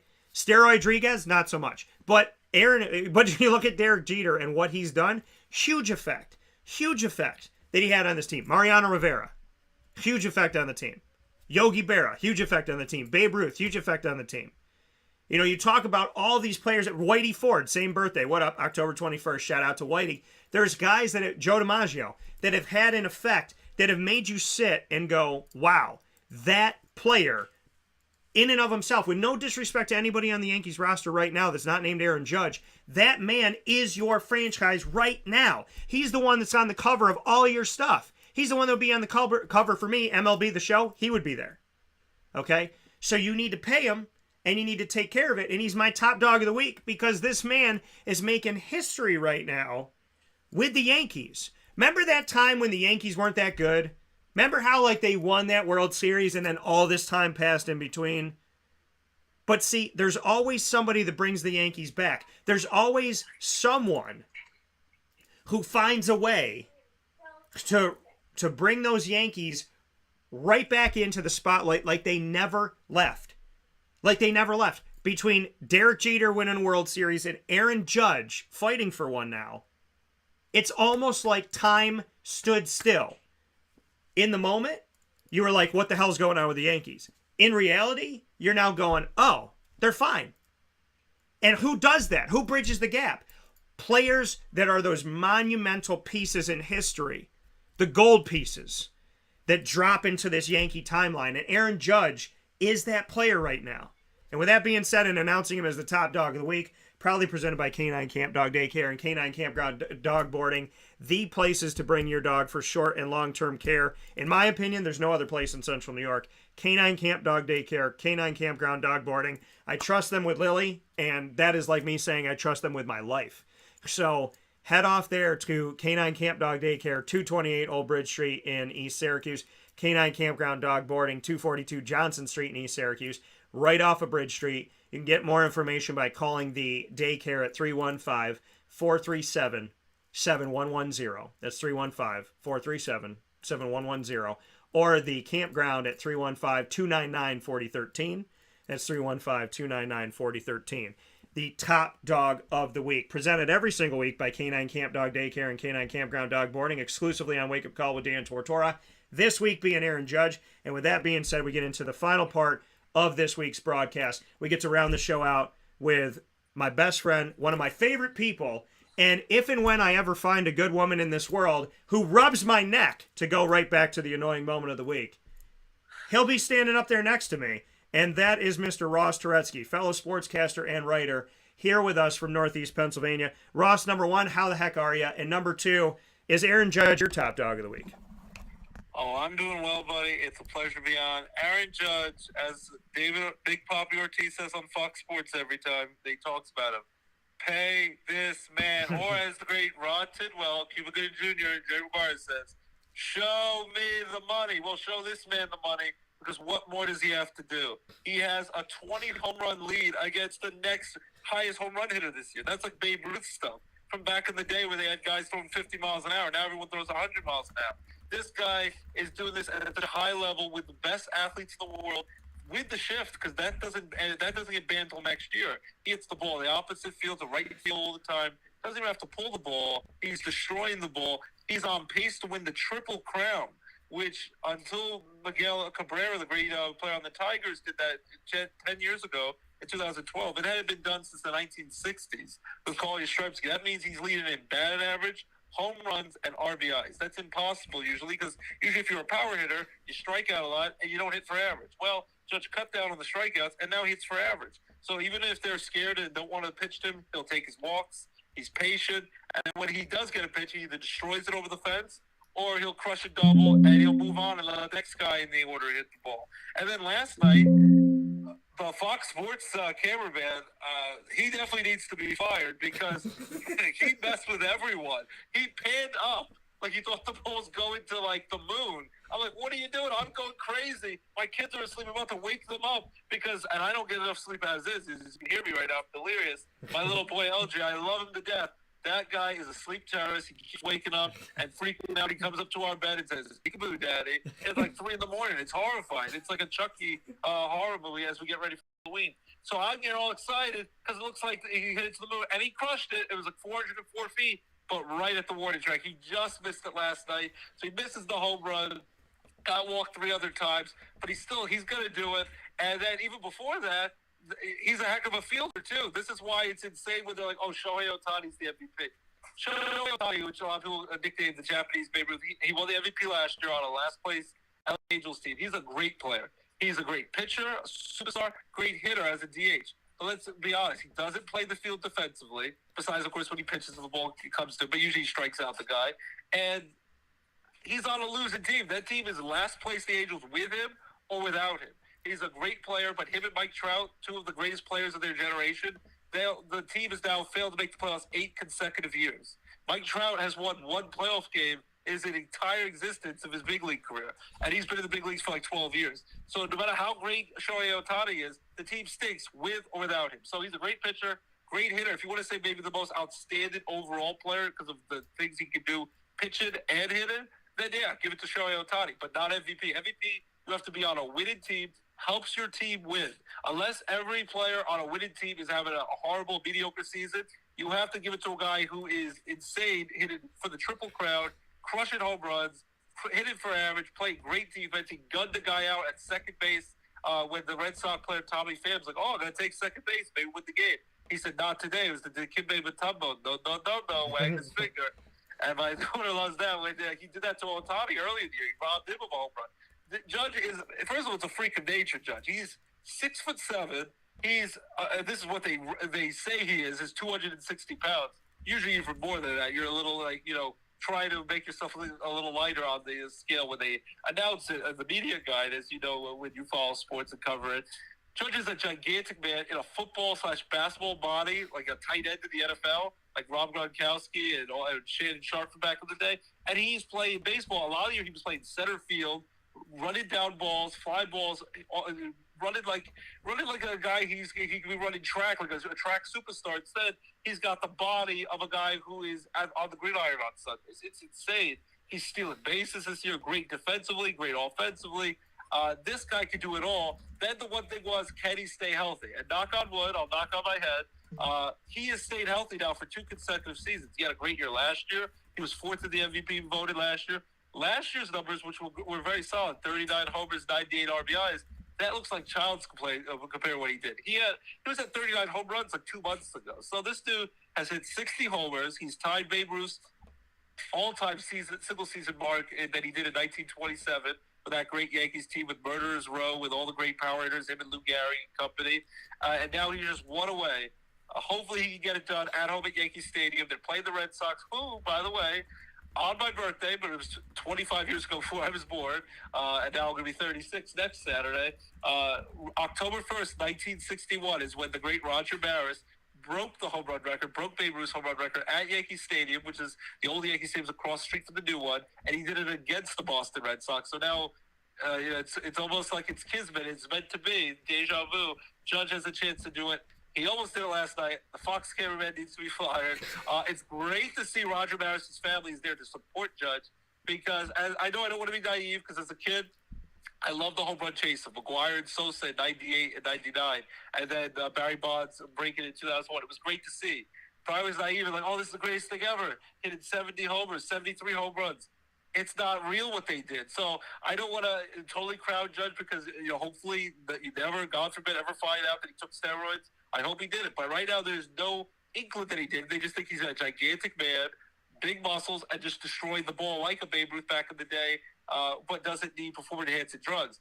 Those 3 guys, which is still the American League record, 61 homers, Roger Maris, which was done in 61 years ago, such a long time to hold the record, that's the legit record. Just like Hank Aaron, the great Hank Aaron, he should be the all-time home run king at 755 homers. That's a legit record. Barry Bonds, 762 career home runs and 73 home runs in a single season. There at least needs to be an asterisk behind it, because it's ridiculous. There's 3 dudes in the National League, Sosa, McGuire, and Bonds, all actually took steroids, all did performance-enhancing drugs, where their bodies at the end of their career looked like they were going to be like, a superstar wrestling team. I don't know what they were doing. They looked like they were in the circus. They became circus freaks with their body size, and they were hitting more home runs then, and their bodies totally changed than what they did at the prime of their career. So it was very fishy. But as a kid, I'm like, this is the greatest thing ever. So I don't want to totally drink the Kool-Aid, but as a Yankee fan, I just hope that Judge is just like Griffey and not Bonds, but all the superstars who do it clean. Albert Pujols, who does it right, who's 2 home runs away from 700 in his last year of his career. You just want him to do it the right way. You respect him, and I think the Maris family respects that this is a fellow Yankee doing it at Yankee Stadium, where their dad broke all these records. And in a way, I'd be annoyed too, because they were there when, especially McGuire broke that record in '98, and they were embarrassed because they were there, and it turned out those 3 guys were cheaters. And they basically, I don't want to be too graphic, but they took a number 2 on their dad's hollow record, because what they did was disgusting. They cheated the integrity of the game. I'm not saying me or you or an average person can just go on a baseball field, take a bunch of steroids, and hit all the home runs that those guys did. No, you have to be a great hitter, play out of your mind, great hand-eye coordination, and awesome overall base player. But what they did was cheated. It helped them recover from injuries quicker. It helped them hit the ball further. So don't tell me steroids is not cheating. It also causes the kids who look up to them to follow their lead and like, oh, maybe I should take a shortcut and take steroids because that might help me. And a lot of those kids have fatally been harmed from that because they get hurt. Sometimes people have overdosed on different drugs, and these are role models, whether you like it or not. Back in the day, Charles Barkley said, don't make me your role model. If you like it or not, they are role models, and these kids look up to them. These little leaguers that you saw in Williamsport last month in the Little League World Series, and Judge does it the right way. So Judge, as you said, is the face of the Yankees. Every single doll, almost every single piece of merchandise in the Yankees store when you go to Yankee Stadium is Aaron Judge. I think the Yankees, the richest team in all of competitive sports, even more than Jerry Jones' Cowboys, even more than Manchester United for soccer around the world. They are the richest team in pro sports. Pay the man. You're not a poor team. You're not a mid-market team who's crying poverty, even though every pro sport team, especially every Major League Baseball owner, is a billionaire. So don't even like the Oakland Athletics owners like, I don't have money. You're a billionaire. You do have money. So well, it's like Fernando Tatis when they said in the beginning of COVID, 2020, I can't pay. You know, they're like, oh, you know what? We're not going to pay you guys. And allegedly, the players wanted their full contract. They wanted their full money for the year. And the owner said, no, we're going to give you partial because we're not going to play all the games. So if we play 62 games. 60 games. Right, yeah. So if we play 62 games, we're not going to give you 162 games worth of paychecks. And they're saying, well, why? Well, because we're not going to make money from concessions, from parking, from ticket sales. We don't have anybody coming in. No one's buying a hot dog because of COVID. And then in the middle of all this, they pay Fernando Tatis this massive contract. And I looked at the owners and I was like, wrong time to do that. When you're in discussions with the league to do something like that. We were just talking about doing clean. Tatis now, while there was the lockout, we weren't sure we were going to have baseball this year. He gets into a motorcycle accident. He then is out for a lot of the season with a wrist injury. He starts rehab in minor league games. He is now out for 80 games, part of this year and all of the decent part of next year, because allegedly he took beforehand to drugs, and he was supposed to be the new young face of baseball, Fernando Tatis Jr.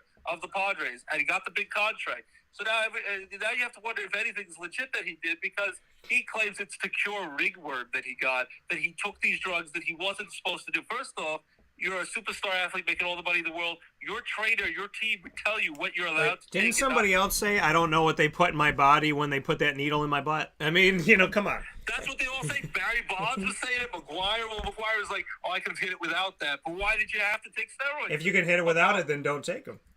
Yeah, and then Bonds was always saying that. Bonds would say, because in the court of law, it got leaked out his testimony, he basically said, I didn't knowingly, that's the famous one. They said, I didn't knowingly put steroids in my body. It's ridiculous, the quote-unquote. So that's the other thing. You were talking about Fernando Tatis Jr., a great player. But is anything that he's done so far in his career, does it make it seem like he's a great leader or the face of baseball like they made him out to be? They hyped him up. He was on the face of all these like video game covers this offseason. The guy gets hurt, doesn't tell anybody, then about to come back from his injury, and he's taking steroids for allegedly ringworm, which to me is a BS excuse. Let's be honest. He was doing it to cheat. Whether he liked it or not, he got caught, and now he's like, oh, I'm embarrassed. He should be embarrassed. And a lot of his the merchandise and stuff like that, endorsements, are now don't want to be in business with it. So, like I said, I don't want to totally drink the Kool-Aid, but I know my daughter loves this man, Aaron Judge. Aaron Judge is doing it the right way. He's doing it clean.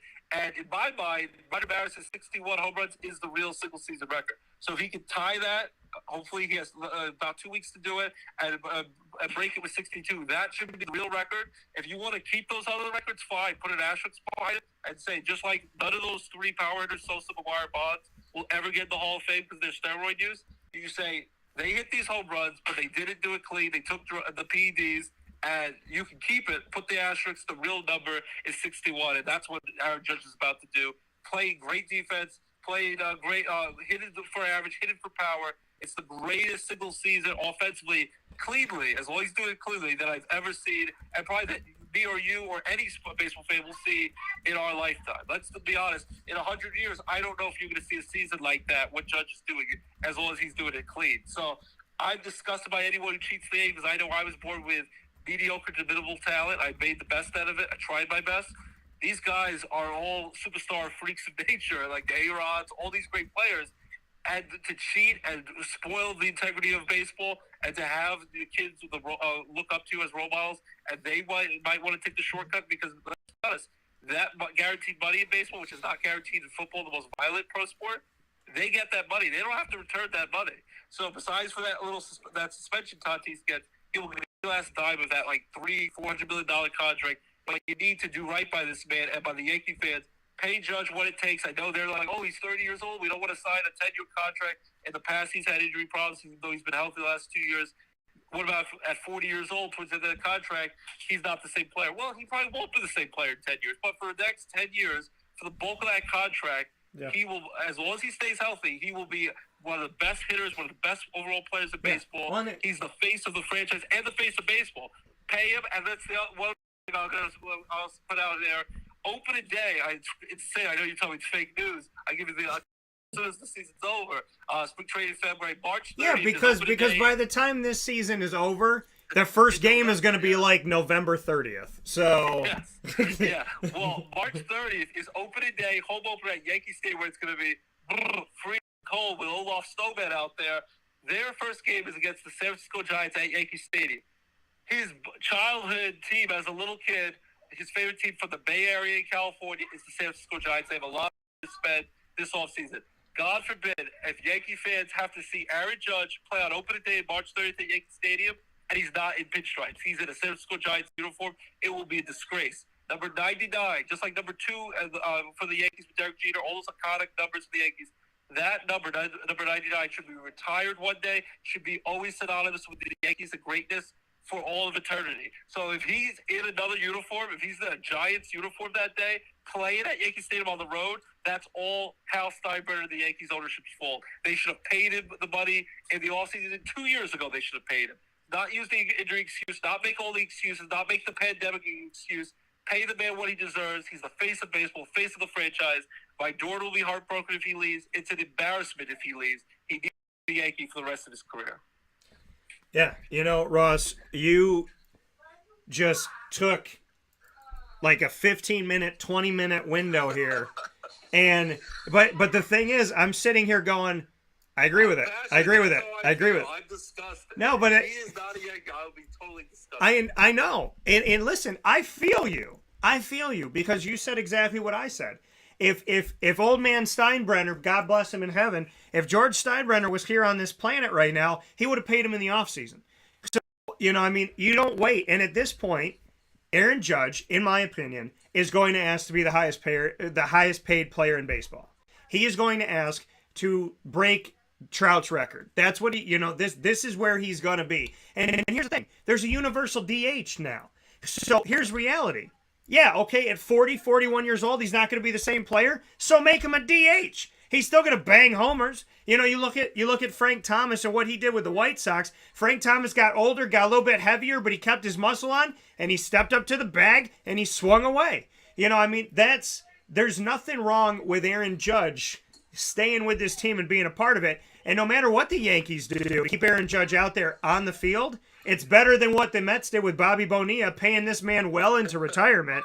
So if it's like 20 years. It's ridiculous, the back money. Yeah. Every July 1st is Bobby Bonilla Day.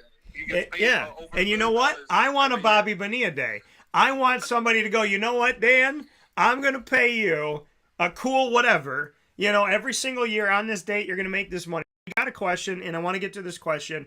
I love everything you said, Ross, and I had no idea where you're going to go with any of this, and the whole road that you took right now, it was very succinctly put to so many different places in baseball that I think a lot of people out there can understand and appreciate, and I appreciate you sharing it. Here's a question that we got, and I love this question, and I know my answer to it, so I want to hear your answer to it, and then I'm going to give my answer to it.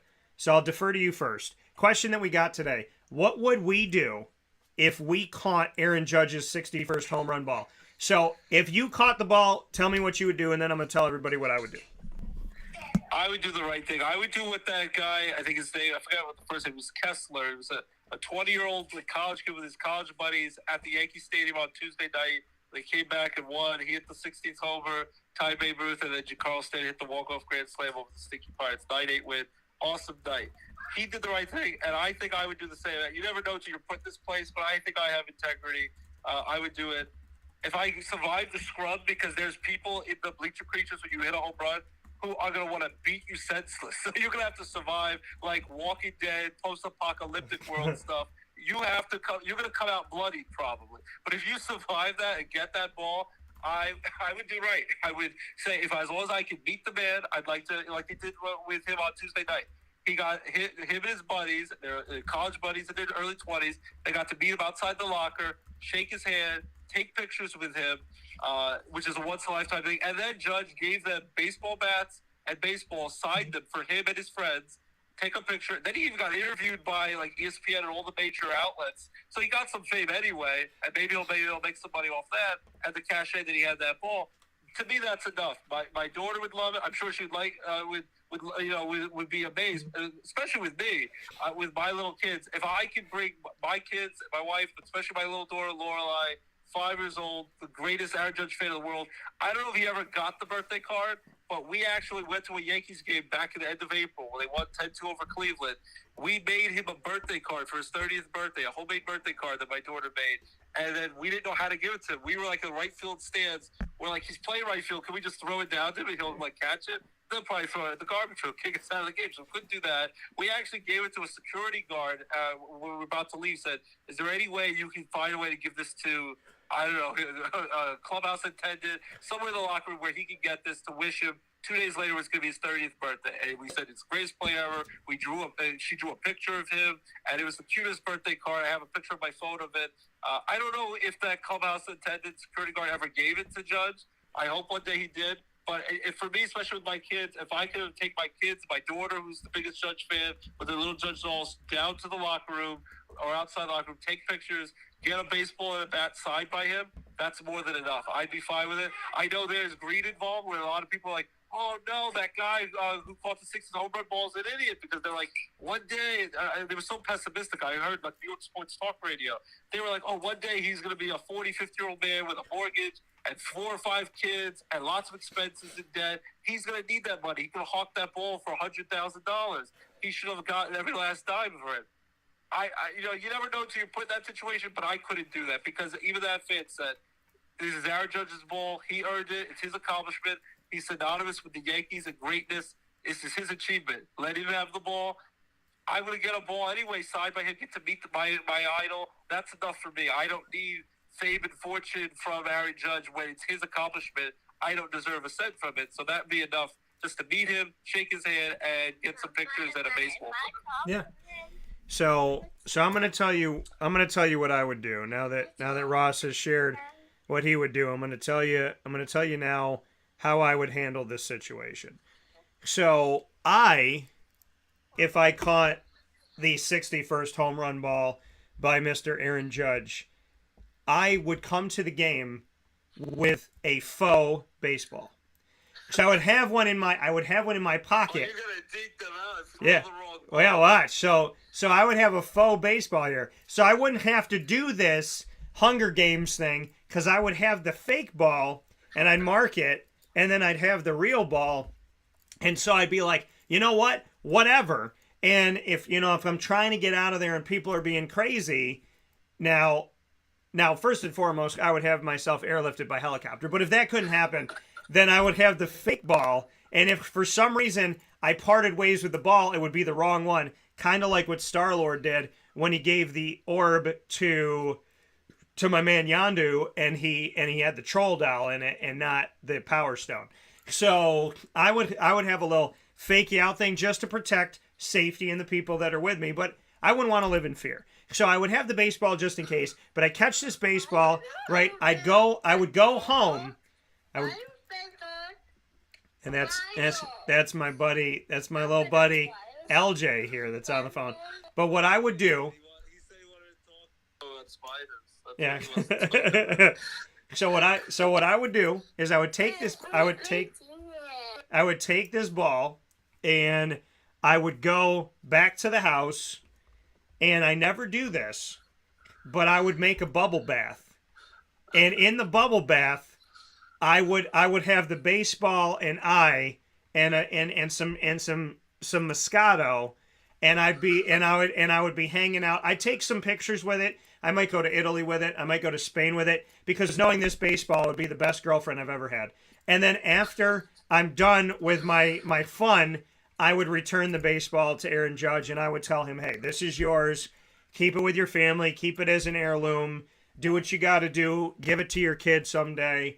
But I would catch the ball, be ready to do the old switcheroo, go home, have fun with it, do something unique. I'd probably rent like a penthouse, top floor, New York City hotel where my hot tub is on the roof, and I would take pictures with the ball, and then I would return the ball to Aaron Judge. So, all I'm saying is I'm going to have to get naked in a pool somewhere with the ball, and then I'd give the ball back to... Back at the beginning of the pandemic, we were like, we were washing and cleaning all our packages and our food. We were like scrubbing with bleach the food we were about to eat, which is insane. That's what basically you're going to have to do to keep that baseball clean and hygienic after you're done with it. Yeah, so I do. I definitely, I got a plan. Okay? And so, but I would eventually give it back to Judge and, connect with him. And that way. How about this, Dan, though? Here's a quick question because I know you're all in the broadcast world. Yeah. A lot of people are complaining that it could happen tomorrow. It'd be on regular Yes Network for the Yankees, their regular cable channel. Give it to me. I got a thought, Rob. Give it to me. I know what you're going to say. I got thoughts. Go ahead. Bring it to me. And then, but not everyone has access to Apple TV, especially older fans who even have trouble going and watch Thursday Night Football on Amazon Prime. They're like, how the heck do I do this? What do you think about an iconic home run call that could happen tonight? Yeah. And no voice of the Yankees, Michael Kay. They're trying to maybe trade for him to be able to do the game tonight on Apple TV. He probably will not be there given the call.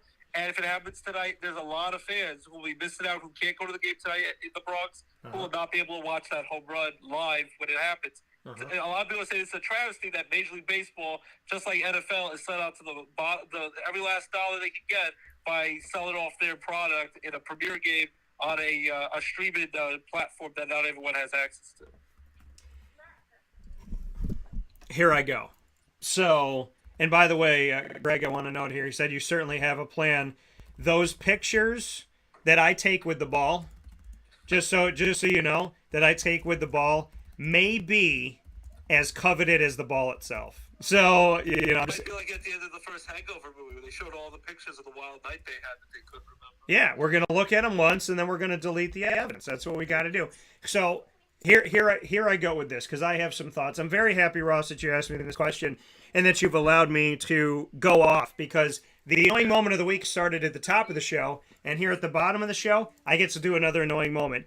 Here we are, folks. Get ready, because we're about to have some fun. The entire schedule today of baseball. The late great pleasure from Dark Knight and Batman. And here we go. Here we go.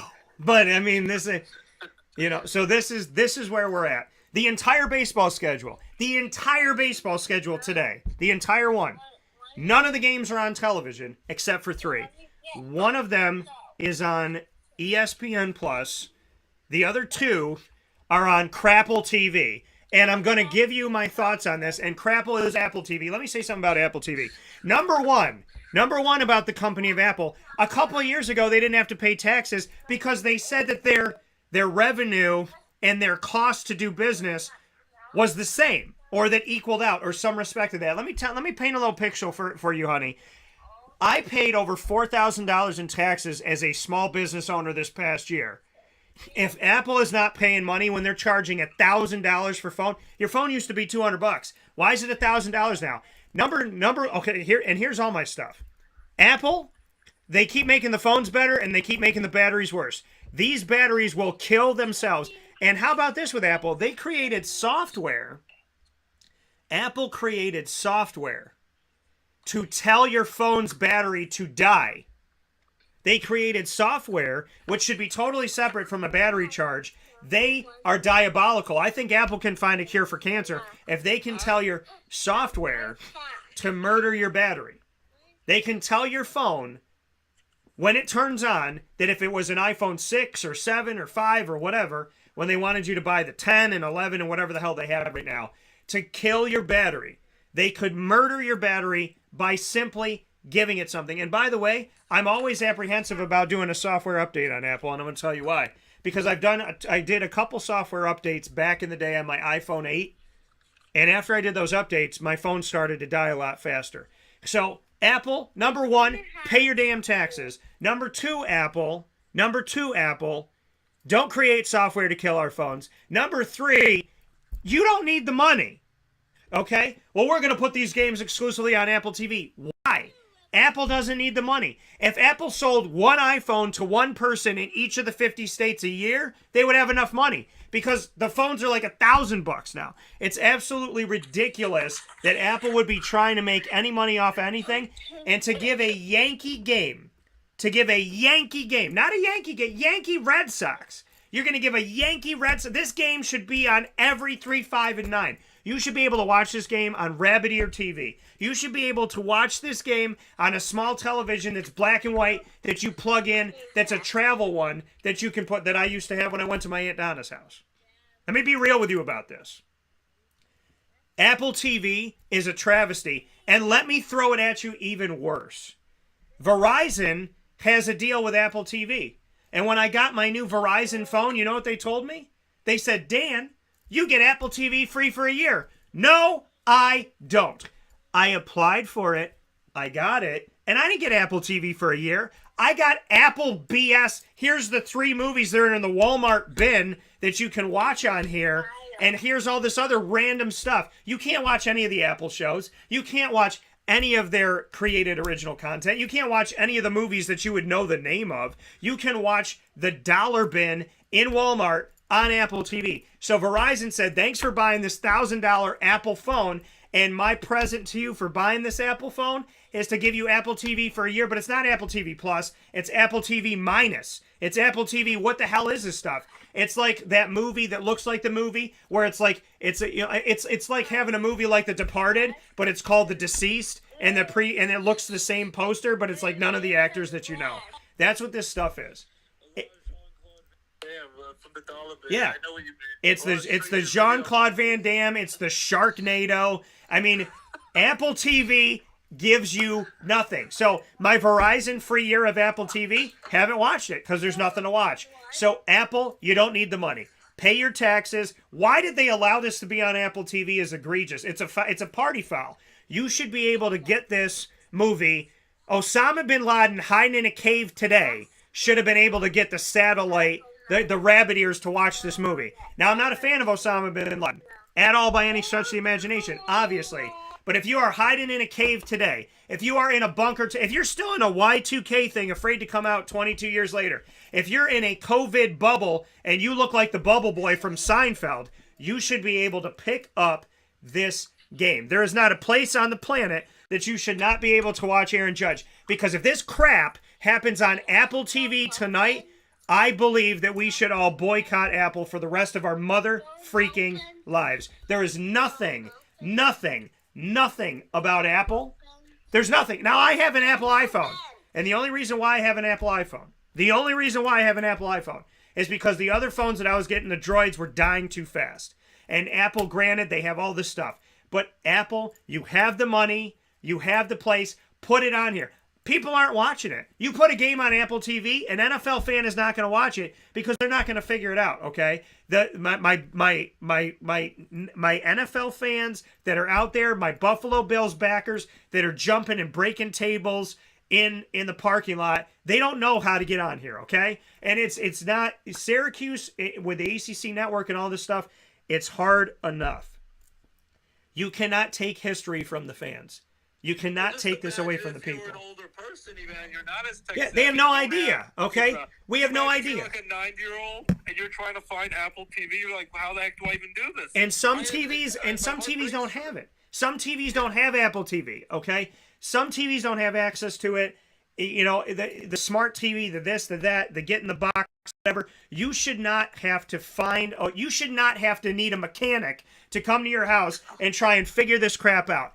It is ridiculous. Apple, you make a ton of money. You have a ton of resources. You could probably save a bunch of planets. You probably could back something.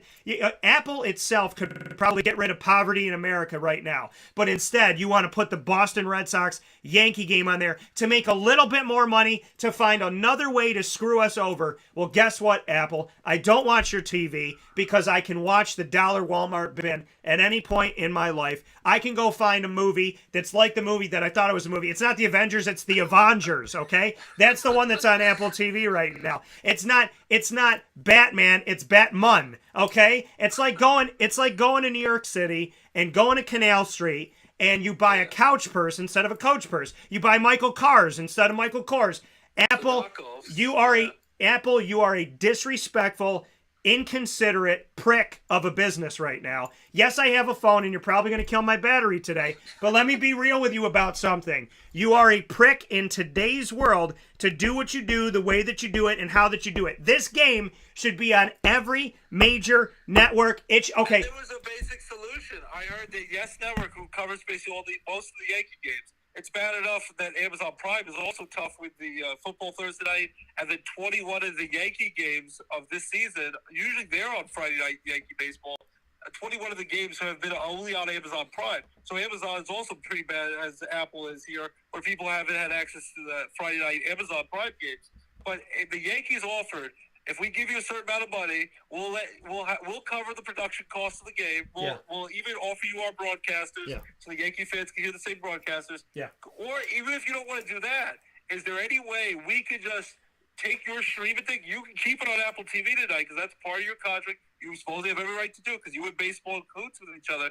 Could we just simulcast your game on our channel so our fans can watch the game on Yes Network? They're like, that's all we want. We won't even take over the game. Let us play your Apple TV telecast on our channel so more fans can watch. And as of now, unless this changes and we're only a few hours away from game time, Major League Baseball Apple TV has simply said no.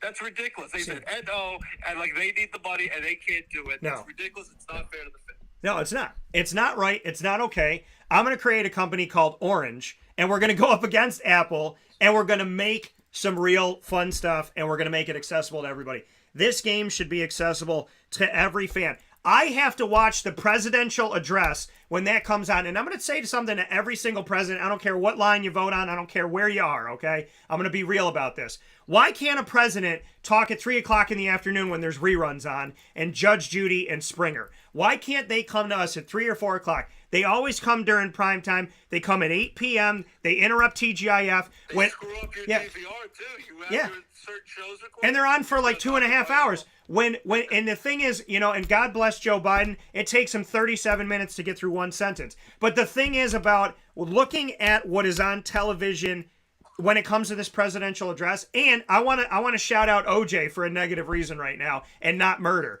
But I want to talk about how the fact, OJ, I will never forget that you interrupted my Boy Meets World TGIF night because you had to get in a Bronco and drive. I don't understand what was going on. I don't know why you had to do it on a Friday. You could have done it on any other day, but you probably should never commit murder. I would think that's... He interrupted my NBA Finals. Yeah. Long suffered Knicks fan. They had Knicks and Rockets, the NBA Finals. Yeah. They had to do picture-in-picture. The big screen, the big video was the Bronco chase with OJ, and then they put out the tiniest little part of the screen on the bottom. And this was back in technology in 1994. So 28 years ago, we didn't have the flat screen TVs with all the sweet technology we have now. Yeah. And you could barely see the Knicks game, and this was for the championship. They looked like little ants on the court where the OJ thing was front and center. So to this day, as a long-suffering Knicks fan, when they actually were good in the 90s, it annoys me that he took away my moment at work. But that's the thing is we have to watch that, okay? We have to watch all your presidential addresses where politicians just,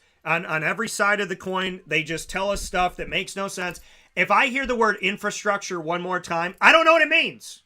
Nobody knows what it means. Does it mean you're repairing a building? Does it mean you're fixing a roof? Does it mean that you're building a bridge? What is infrastructure? Well, nobody knows what infrastructure means. We have no idea. It's just speak. Okay, that's all it is. But we have to watch your presidential address for free all the time at 8 o'clock. So why can't we watch this Yankee game? How about this? Put the presidential address on Apple TV and nobody will be able to find it, and then none of us have to be lied to anymore. But put the game on basic television. It is time to do it. We need to do it. Apple, you have the money. You have the resources. You don't need this. If you sold one iPhone to one person in every one of the 50 states, you would have enough money. And then you tell the government that you don't need to pay taxes because you have... What are you spending money on? What is Apple TV spending money on that they have bills to pay? What bills are you paying? In what world are you paying a bill? You're probably making the Apple iPhone for $1 and you're charging people $1,000. I don't know how you can somehow show that your expenses and your revenue equal each other out where you don't have to pay taxes. But show me how you're abusing that privilege, because as a small business owner who tells the truth, I don't get to do things like that. So Apple, do the right thing, which you almost never do. Software to kill your phones. Ridiculous deal with Major League Baseball. Ridiculous price for your phones. And when you get Apple TV for a year, you go, oh my God, yay, I get to watch all these cool shows. It's not Apple TV Plus. It's Apple TV Minus. It makes absolutely no sense. I want to watch Aaron Judge. I will not buy Apple TV. I will not watch it on Apple TV. It is not going to happen with me today. I refuse to bite into an apple that I know is filled with worms. I learned from James and the Giant Peach. There's worms that live in these rotten apples, and there is a rotten apple that is trying to take over this planet, and I'm not cool with it. I appreciate the resources. I appreciate the stuff you put on your phones, but you know and I know that you've been screwing people over for a long time with software updates, allowing things to get out there, and now you got a thing on the phone that says ask an app not to track, which tells me that you've been tracking our every move since forever, and now you're telling us that they were tracking us without asking. So Apple, you have never done the right thing. You got a few hours right now to let people see Aaron Judge. Do the right thing. That's all I'm asking you to do, because Apple, I don't know when you have ever single-handedly done the right thing. And if you really want to scare yourself, and let's talk about something really quick here. If you really want to terrify yourself and you don't believe in conspiracy theories, I'm not kidding with you. I woke up one morning to an Apple alert on my phone that said COVID is ending and here's what you need to know. And I said, how does a business know when a pandemic is ending? It literally said, COVID is ending and we have the information on what you need to know. And I was like, how do you guys know what's happening with something that we've never had control over? So just to paint a little picture here. Now, Greg said it won't happen. Fox and ESPN have already scooped up the Mets. Braves seemed series to end the season because the networks want the games. That means something. And let's see here. That means something. In this case, Apple TV got lucky with this game, especially if Judge hits number 61. I would much rather have Gary Cohen. Let's see here what he wrote here. I would much rather have Gary Cohen make the call if and when the Mets clinch the NL East, just like Sterling make the Judge call. I'm glad the Mets have already had their share of Apple TV games. Just stream it. And, but that's the thing. And there's a lot of people that, and let's talk about baseball and the purity of it all. There's a lot of fans that are 50, 60, 70, 80, 90, 100 years old. They're not going to be streaming this game. So figure it out, baseball. But, I didn't think I was going to do it today, but I called Apple a prick, and I'm happy about it. So we didn't get into anything with football. In the words of Shaggy, at least it wasn't me. I'm not getting canceled today. Maybe tomorrow, but not today, Fred. Well, I mean, I'm saying what everybody wants to say. Everybody's Apple phone runs out of battery. Everybody's phone dies for no reason. It's ridiculous. My phone has been dying on me. Like, I charge it all night long, 100% battery life. And then within like 3 hours, and barely even using it, it's drained. It's like 20% life, and then it's clinging, and it starts to do that thing, low battery life, low battery mode, and then it basically goes dead by 4 or 5 p.m. Even with me charging it throughout the day. Yeah. I don't know what's happening. And it's a brand new phone. You know what somebody told me from Verizon? You know what they told me from Verizon? This is what they said. I said, why does my phone keep dying? He goes, well, what are you doing with it? I said, well, I made a couple phone calls yesterday for like over an hour collectively. And he goes, that's your problem. I said, what? He goes, not just look up information. Yeah, that's what he said. He goes, you can take pictures, you can go on social media. He said the thing that's killing your battery more than anything is that you're actually using your phone to talk on it. And I said, okay, so I'm using my phone for what it was always meant for, and that's killing my battery. And I've also gone in there with multiple phones and said, when I use the speaker function, it kills my battery faster. And they say, I don't know if that's true. I said, okay. Well, every time I use my speaker function, my battery dies a half to 3/4 faster than if I don't use my speaker function. So I know that it's true.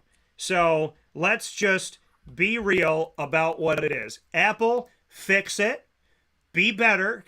Be nice to your people. And why did Major League Baseball sign a deal with one of the most ridiculous... I mean... This is $1 billion, zillion, $1 trillion, whatever the frick they make. It's just greed. They want all the money. Major League Baseball, they cried poverty, all these billionaire owners, and they had the lockout where they almost had no season. It's greed, and Apple's giving them the money. Apple is showing them the money like the Yankees should show Aaron Judge this offseason, and they don't care where they get it. Well, how about this? How about this? How about this to the Yankee family? The money that you're going to get from this one Apple TV game will pay for Aaron Judge's contract until he's 62 years old. So figure it out. Do what you need to do. Apple, do the right thing. I appreciate my phone. I like what it gets to do. I don't like the way that you do business. Be a better business. Don't kill people's batteries. Be more respectful and make things universal. There should never be a day where people cannot watch a moment in history like this. If greed is going to be at the root of everything for you, eventually that comes back and bites you in the tush. Because you're never going to make enough money. When you're greedy, you're always going to want more. Fans deserve to see this game, and nobody should take this game away from them. And Apple, you like to take things away from a lot of people, so maybe you could do the right thing today. What I'm seeing with the Apple logo, where there's that little bite out of it, that's a piece of our life that's rotted away because they took the game away tonight. That's how I feel. Absolutely, it's disgusting. And let's just be honest. I've seen a few of these Apple TV games, mostly from my phone because I can't really get it to stream, even with the fastest Comcast internet, whatever Xfinity internet. It can constantly offer. Even the Thursday Night Football game last night was doing that with Amazon. Their broadcasters are pretty bad. Like they got people on the telecast who I don't think have watched a baseball game before. So that's the other thing that's annoying.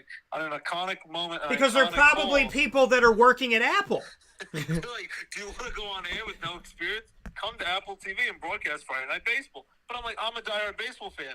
I want to listen to someone who knows what they're talking about. Play-by-play voice, whether it be John Sterling, the radio voice of the Yankees, Michael Cave, the TV voice of the Yankees. I want to see at least have one person in the booth who is the No, you know what it is? It's Bob and Cheryl from accounting. That's who's doing the game tonight. Bob and Cheryl from accounting. They're clueless out there when they're talking about the game. Yeah. I don't think they know baseball. Hi, it's like, hi, welcome to the Boston Red Sox and New York Yankees game. I'm Cheryl from accounting, and this is Bill from human resources. That's who's on this. That's all this is. Something that I heard is called baseball. I'm not sure about it. Let's try it out tonight. That's basically the type of commentary they'll give. It is insane. And you would think with all the money they spend, they would hire someone who knows what they're talking about, or let's say at least get one. You would think with all the money that they spend, Ross, they would create a battery that would keep up with their phone, which they know how to do, but they won't do because then you'd have to keep buying. Then you wouldn't have to buy stuff. You wouldn't have to buy things. Buy it every year with just small little tweaks to fix it. The iPads and the iPhones are most of the same. The camera is most of the same. It just gets a little bit bigger. And it's just a con to get you to keep buying this stuff. And for Apple TV game, let's at least have one broadcaster from the Yankees, one broadcaster from the Red Sox. Let's have at least one person from each side in the booth who knows the teams that are playing that night, not people who have just woken up, learned that there's a game called baseball that's been around for 150 years, and they're going to start calling their first game that night. So if for an iconic moment, if they end up only being on Apple TV, which it looks like it's going to be unless they do the right thing at the last minute, and then you have to hear them trying to make an iconic 61st or 62nd home run call, and judge hits 2 homers tonight, it's going to make the moment garbage because it's still a great accomplishment. But when they play the replay of that game 50 years from now and they show a little clip, you better put the radio voice of the Yankees on, John Sterling, the radio call, because the TV call is going to be atrocious, and they're probably going to just fumble their way through this iconic moment. Yeah, they're gonna say in the 61st home run down the line has been made by Aaron Judge. That's what we're gonna get tonight. Aaron Judge on Apple TV. So do better, Apple. Make it better, and I don't know, find a way to not be greedy and make our batteries work. Ross, as always, I appreciate you. I'm happy that we had this moment in baseball history, and I'm going to be very happy to go back and listen to us both just freak out on all this stuff. So thank you for your time today. We'll talk football at another date. And I know we missed all that stuff, but we got on a tangent, we got on a rant. But I enjoyed it. It was cathartic. It was like our own therapy session, and hopefully for the audience, a little bit of a therapy session. We talked about how Apple and Amazon streaming platforms are ruining sports and the fan experience. They're kind of just screwing us over. And we got to talk about Aaron Judge's amazing accomplishments, and Yankees pay the man, show him the money. And I thought it was worthwhile, this therapeutic session on a Friday as we get ready for the weekend. It was good stuff for me. So hopefully Judge gets it at some point at home this weekend, 61 and 62. And congrats to Roger Maris, the true home run king, and Henry Aaron, the true overall career home run king, because they're the legit holders, and hopefully Judge will join them tonight. Yeah, and to all the Apple people that won't even be at the game, calling the game from their Apple spaceship that's hovering over Earth, do it some other way. I'd rather have a guy who's been a Yankee fan in his boxers in his apartment do the game today than you up in your spaceship. So let's do the right thing. Let's get those satellites working. And let's make sure that on one of the main roads in Syracuse, New York, my phone doesn't dip out for 2 minutes every time. Ross, as always, I appreciate you. I send you my love to you and Abby and my niches. And I look forward to talking with you soon. And I look forward to watching this game in our virtual reality meta sunglasses that we have to point directly at the moon tonight and be standing to our left, hopping on one leg as we're burping the alphabet so we can see the Apple TV game tonight. Thank you, buddy. I will be covering a high school football game. I know you're covering Syracuse. They're playing a rare Friday night game at the Dome. Go Orange. Hopefully they get the 4-0, beat Virginia, stay undefeated. Yeah. Great that Syracuse is doing well with Dino Babers, who was on the hot seat, and company. Hopefully Syracuse wins. Hopefully I have a fun high school football game that would be as exciting as last week. And I'll be checking my phone on Twitter for updates about Judge and the Yankees. So at least I don't have to sit through the annoying telecast. And I can just look for updates and maybe a quick little video highlights of the game. I don't have to have my ears bleed to listen to the game tonight because we'll be working. But it'll be fun either way. But do the right thing, Apple. Make the game available for the average fan to watch. Thanks for having me on, buddy. LJ, do you want to say goodbye to Uncle Dan? Bye. See you, buddy. I love you. He's very excited. He told me to stop talking with my mouth. He told me I'm done. He's cutting me off. He's throwing in the towel like they should have done in Rocky IV to protect Apollo Creed from evil Ivan Drago, the evil Russian guy in Rocky IV. Rocky, you should have done better. It was 37 years ago. It's your fault that your friend got killed.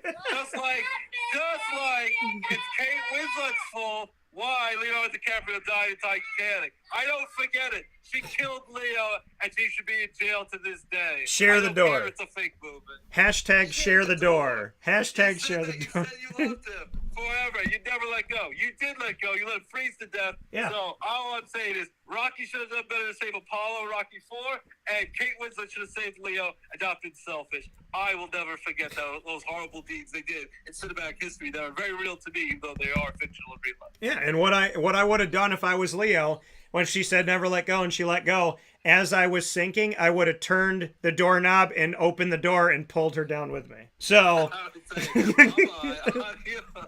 You coming with me? Or I would have had a flare in my pocket the whole time and I'd be like, I'm gonna die, but so are you, and I'd leave that flare right on the door. So, I mean, listen, she's it was a bad relationship. It was just a bad meet and greet. Greg said he wants more Ross in the future. We're gonna oblige that. Ross, as always, be safe, take care, enjoy your game tonight. I'll enjoy my game, and we'll be getting it out to the people publicly because that's what we do, and I'll talk with you soon.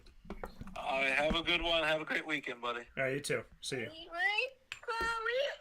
That coming from my niche, my buddy right there, and niche, it's a reference to niece that comes from Boy Meets World, but I say my niche is my niece and my nephew, my niece Lorelai, my nephew LJ.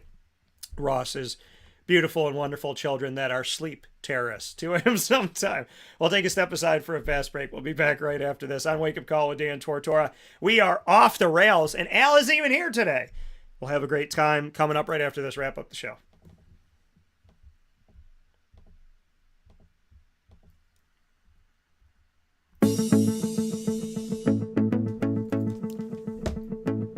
Avicoli's, located on the corner of Route 57 and Wetzel Road in Liverpool, New York, has been your trusted neighbor for decades. Located just steps from Liverpool High School, we're happy to have the Liverpool Warriors on-site, on-location broadcast at Avicoli's through Wake Up Call with Dan Tortora every single month, featuring student athletes, coaches, and administration throughout the year from Liverpool High School. Head out to Avicoli's today on the corner of Route 57 and Wetzel Road in Liverpool, New York, open Tuesday through Sunday for lunch, dinner, and drinks. We'd love to see you out there. And of course, you can call them at 315-622-5100 for takeout, delivery, and catering. That's 315-622-5100. And also find them on myavicoli's.com. That's myaviccollis.com.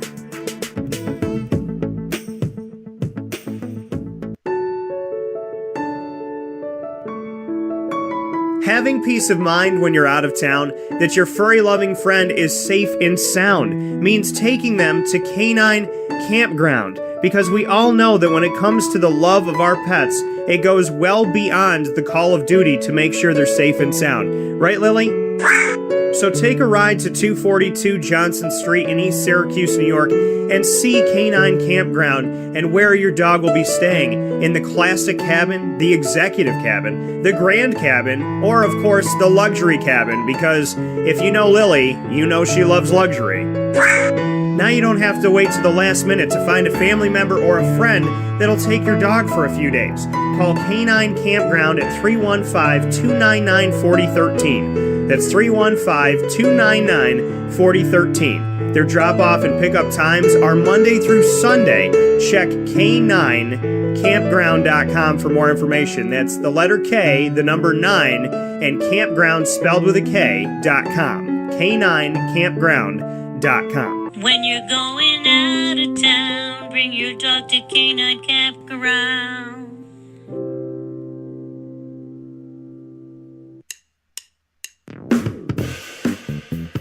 PB&J's Lunchbox, the food truck that you love finding all throughout central and upstate New York, now has a street-side cafe. So when you're craving their traditional favorites as well as their out-of-box amazing menu items, you can now head to 663 Old Liverpool Road in Liverpool, New York. Located just minutes from the highway, the Thruway, Destiny USA, and Onondaga Lake Parkway, PB&J's Lunchbox Street-Side Cafe is there for you Monday through Saturday from 9 a.m. to 7 p.m., serving breakfast, lunch, and dinner all throughout the day. Get breakfast for dinner, dinner for lunch, whatever you fancy, including their award-winning grilled peanut butter and jelly sandwich. Find them at 663 Old Liverpool Road in Liverpool, New York. PB&J's Lunchbox, where we love to know what's in your lunchbox.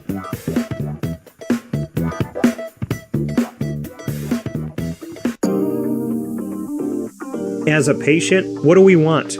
To be cared for, to be listened to, and to have someone walk us through the process on our path to victory. Victory Sports Medicine and Orthopedics does all of those things beautifully, with Dr. Mark Petropoli leading the team on 791 West Genesee Street in Skaneateles, New York, located minutes from beautiful Skaneateles Lake. Whatever your injury may be from head to toe, preventative care, rehab, physical therapy, laser therapy, and surgery are all available at Victory Sports Medicine and Orthopedics, where they care about us, they listen to us, and they understand that everyone's path to victory is a little bit different. Let them help you on yours by calling 315-685-7544 to make your appointment today. That's 315-685-7544. And find out more information at victorysportsmedicine.com.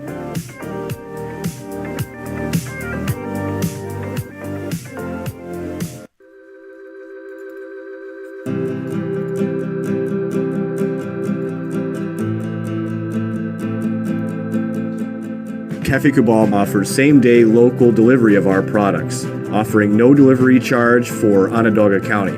Shop cafecabal.com for fresh roasted coffee beans, cold brew, travel mugs, and all your essential Cafe Cabal needs. Cafe Cabal, coffee for the soul.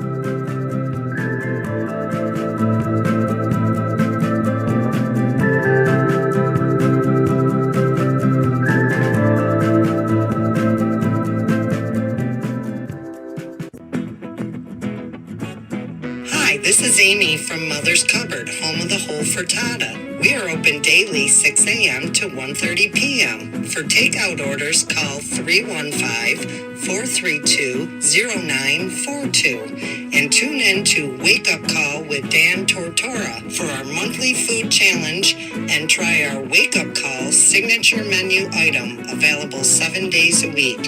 Here at Mother's Cupboard, we are Central New York, and it's our honor to serve you.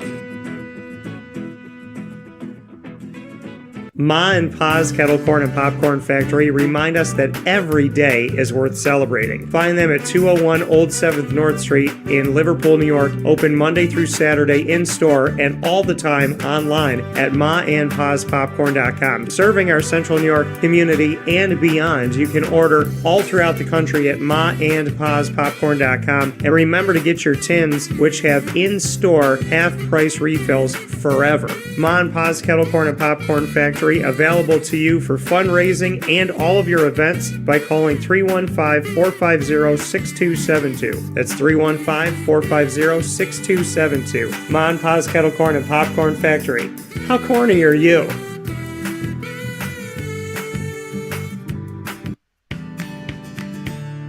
Witty Wicks Candles and Gift Shop, Township 5 Camillus, where you will find handcrafted all-natural soy wax candles over 60 cents to freshen up your home.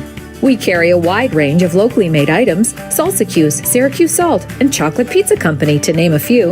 Let our knowledgeable staff help choose unique gifts and keepsakes for any occasion. Gifts for family and friends, and maybe a little something for yourself. Witty Wicks Candles and Gift Shop, Township 5 Camillus.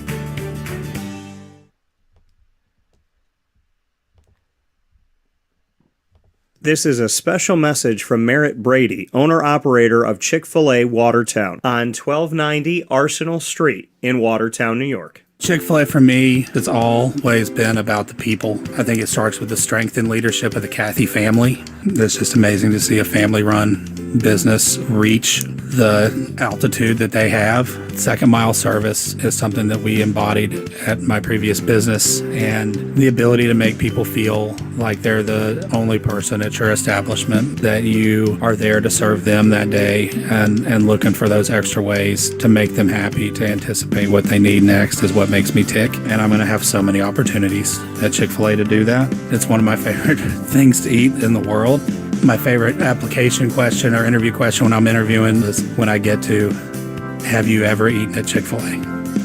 And a smile hits both their ears. You know, they can't even answer the question for a second. And when I see that, it's like, man, that's going to be a great hire. They already get it. They already feel it. They already know that we're different. The Chick-fil-A experience, it's a real thing. And then, of course, just our generosity and community involvement and making a positive impact in the lives of our team members, our guests, and the community in general, I think is really the secret sauce.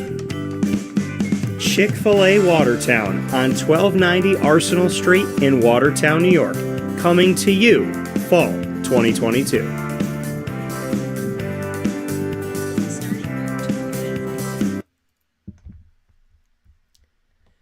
Welcome back here to Wake Up Call with Dan Tortora from inside of the Cafe Kubal studios. On screen here in a wardrobe change. It is cold outside, folks, and as I leave the studio today, I had to prepare to be a little bit warmer than just putting on that t-shirt. So I'm wearing white after Labor Day because I like it, and I don't even know what that rule means. So thank you so much for tuning into the broadcast. Big shout out to Carvel DeWitt with the Annoying Moment of the Week. Chick-fil-A Cicero and Chick-fil-A Clay for lead, learn, evolve, ad-lib, and deliver. Remember, faith over fear. Faith, big, bold, caps. Fear, tiny. Lock it in a box, throw it away. Top dog of the week, honoring Aaron Judge from K9 Camp Dog Daycare and K9 Kampground Dog Boarding. And, of course, my buddy Ross Turetsky joining the broadcast. He is out there on the high school football trail in Northeast PA tonight for yet another game, and he's had some great ones. You can definitely check out his stuff. Search Ross Turetsky, and you can get all of his information. Northeast PA, awesome writer and broadcaster. Tune in live every Monday through Friday from 9 a.m. to 11 a.m. Eastern Time. We got a great week of shows already set up and ready to go, locked and loaded. YouTube.com, Facebook.com, MixLR.com/WakeUpCallDT, and of course on Facebook.com/LiveNowDT and WakeUpCallDT.com. Search Wake Up Call with Dan Tortora or Wake Up Call DT as one word on Amazon Music, Audible, iHeart, iTunes, and Apple Podcasts, MixLR, TuneIn, Podbean, Podvine, Player FM, Spotify, Stitcher, YouTube, and so many other outlets as well. Thank you so much. And to our Central and Upstate New York partners and beyond, Cafe Kubal, Carvel DeWitt, the Wildcat Sports Pub, Witty Wicks, PB&J's Lunchbox, K9 Camp Dog Daycare, Evacoli's Mon Paz, Kettle Corn and Popcorn Factory, K9 Campground Dog Boarding, Pizza Man, Chick-fil-A Cicero and Chick-fil-A Clay, Honda City of Liverpool, Mother's Cupboard, Chick-fil-A Watertown, and Wake Up Call with Dan Tortora is the exclusive multimedia marketing partner of your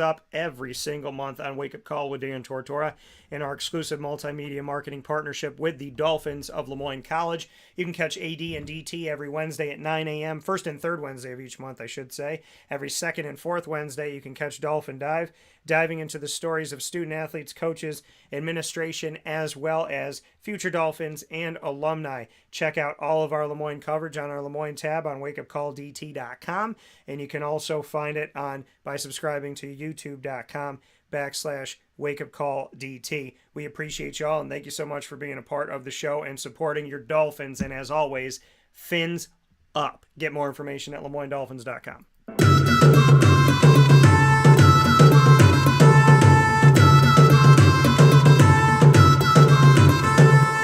The Bryan and Stratton College Bobcats of Syracuse are also exclusive multimedia marketing partners with Wake Up Call with Dan Tortora. Catch the Bobcats every single month with plenty of Bobcat specials in this Bobcat Buzz is what we call it, with student athletes, administration, and coaches. We got great things coming up featuring the women's basketball team. Nana Hickerson is going to join me next week one-on-one. We're also going to hear from Suli Afalabi. We'll hear from Jahia as well. Jahia is going to be joining the show here on the broadcast. She was with me last year, Jahia Cook from California. And, of course, we're going to have a roundtable discussion with Jahia, Nana, and Suli, as well as their head coach, Tay Baker. And we're going to have some fun with Rapid Fire. So all that's coming up in the Bobcat Buzz. You can check out all of our features with the Bobcats by going to the BSC Syracuse tab on wakeupcalldt.com, subscribing to youtube.com/wakeupcalldt. And for more information on your Bobcats, go to syracuse.bscbobcats.com. I hope you have a terrific weekend. I will be at the Dome, God willing, with all you tonight. So we're going to have some fun. Greg sent in a nice message. Have an incredible weekend to Greg and to everybody out there. Appreciate y'all. Thank you for watching and listening in Central and Upstate New York, our second homes of Pennsylvania and Florida, up and down the East Coast, the West Coast, the Midwest, and all around the world. We appreciate you being here every Monday through Friday from 9 a.m. to 11 a.m. Eastern Time. Cafe Kubal, folks, it's not just coffee, not just chai, not just tea, not just incredible chocolate chip banana bread. It's good people that built a company here in our community. In his parents' basement, Matt Goddard created his coffee, and now it is a multi-location, local business and online from Central New York. And so everything that Matt has done from the grassroots to today is building up our community, giving back to our community, loving our community, and instilling progress and goodness here. So please make sure you support Cafe Kubal. Cup of coffee, cup of tea, cup of chai goes a long way. And you can go to any one of their locations as well as cafekubal.com. Find us on Facebook at Wake Up Call DT, the Twitter at Call DT, Instagram at WakeUpCall_DT. And what do I always tell you? God bless, no stress, do your best. Tortora and Elford's going to be coming up for you. A lot of great stuff coming into the Dome, going out of the Dome, and, of course, our post game that you're going to have to stay tuned for. I love y'all. I appreciate y'all. Be good to each other. Don't waste a moment. Faith over fear. If you feel something is the right thing to do, do it. Give your all. Don't hurt people. And love yourself up, love people up, and be faithful. Don't fear.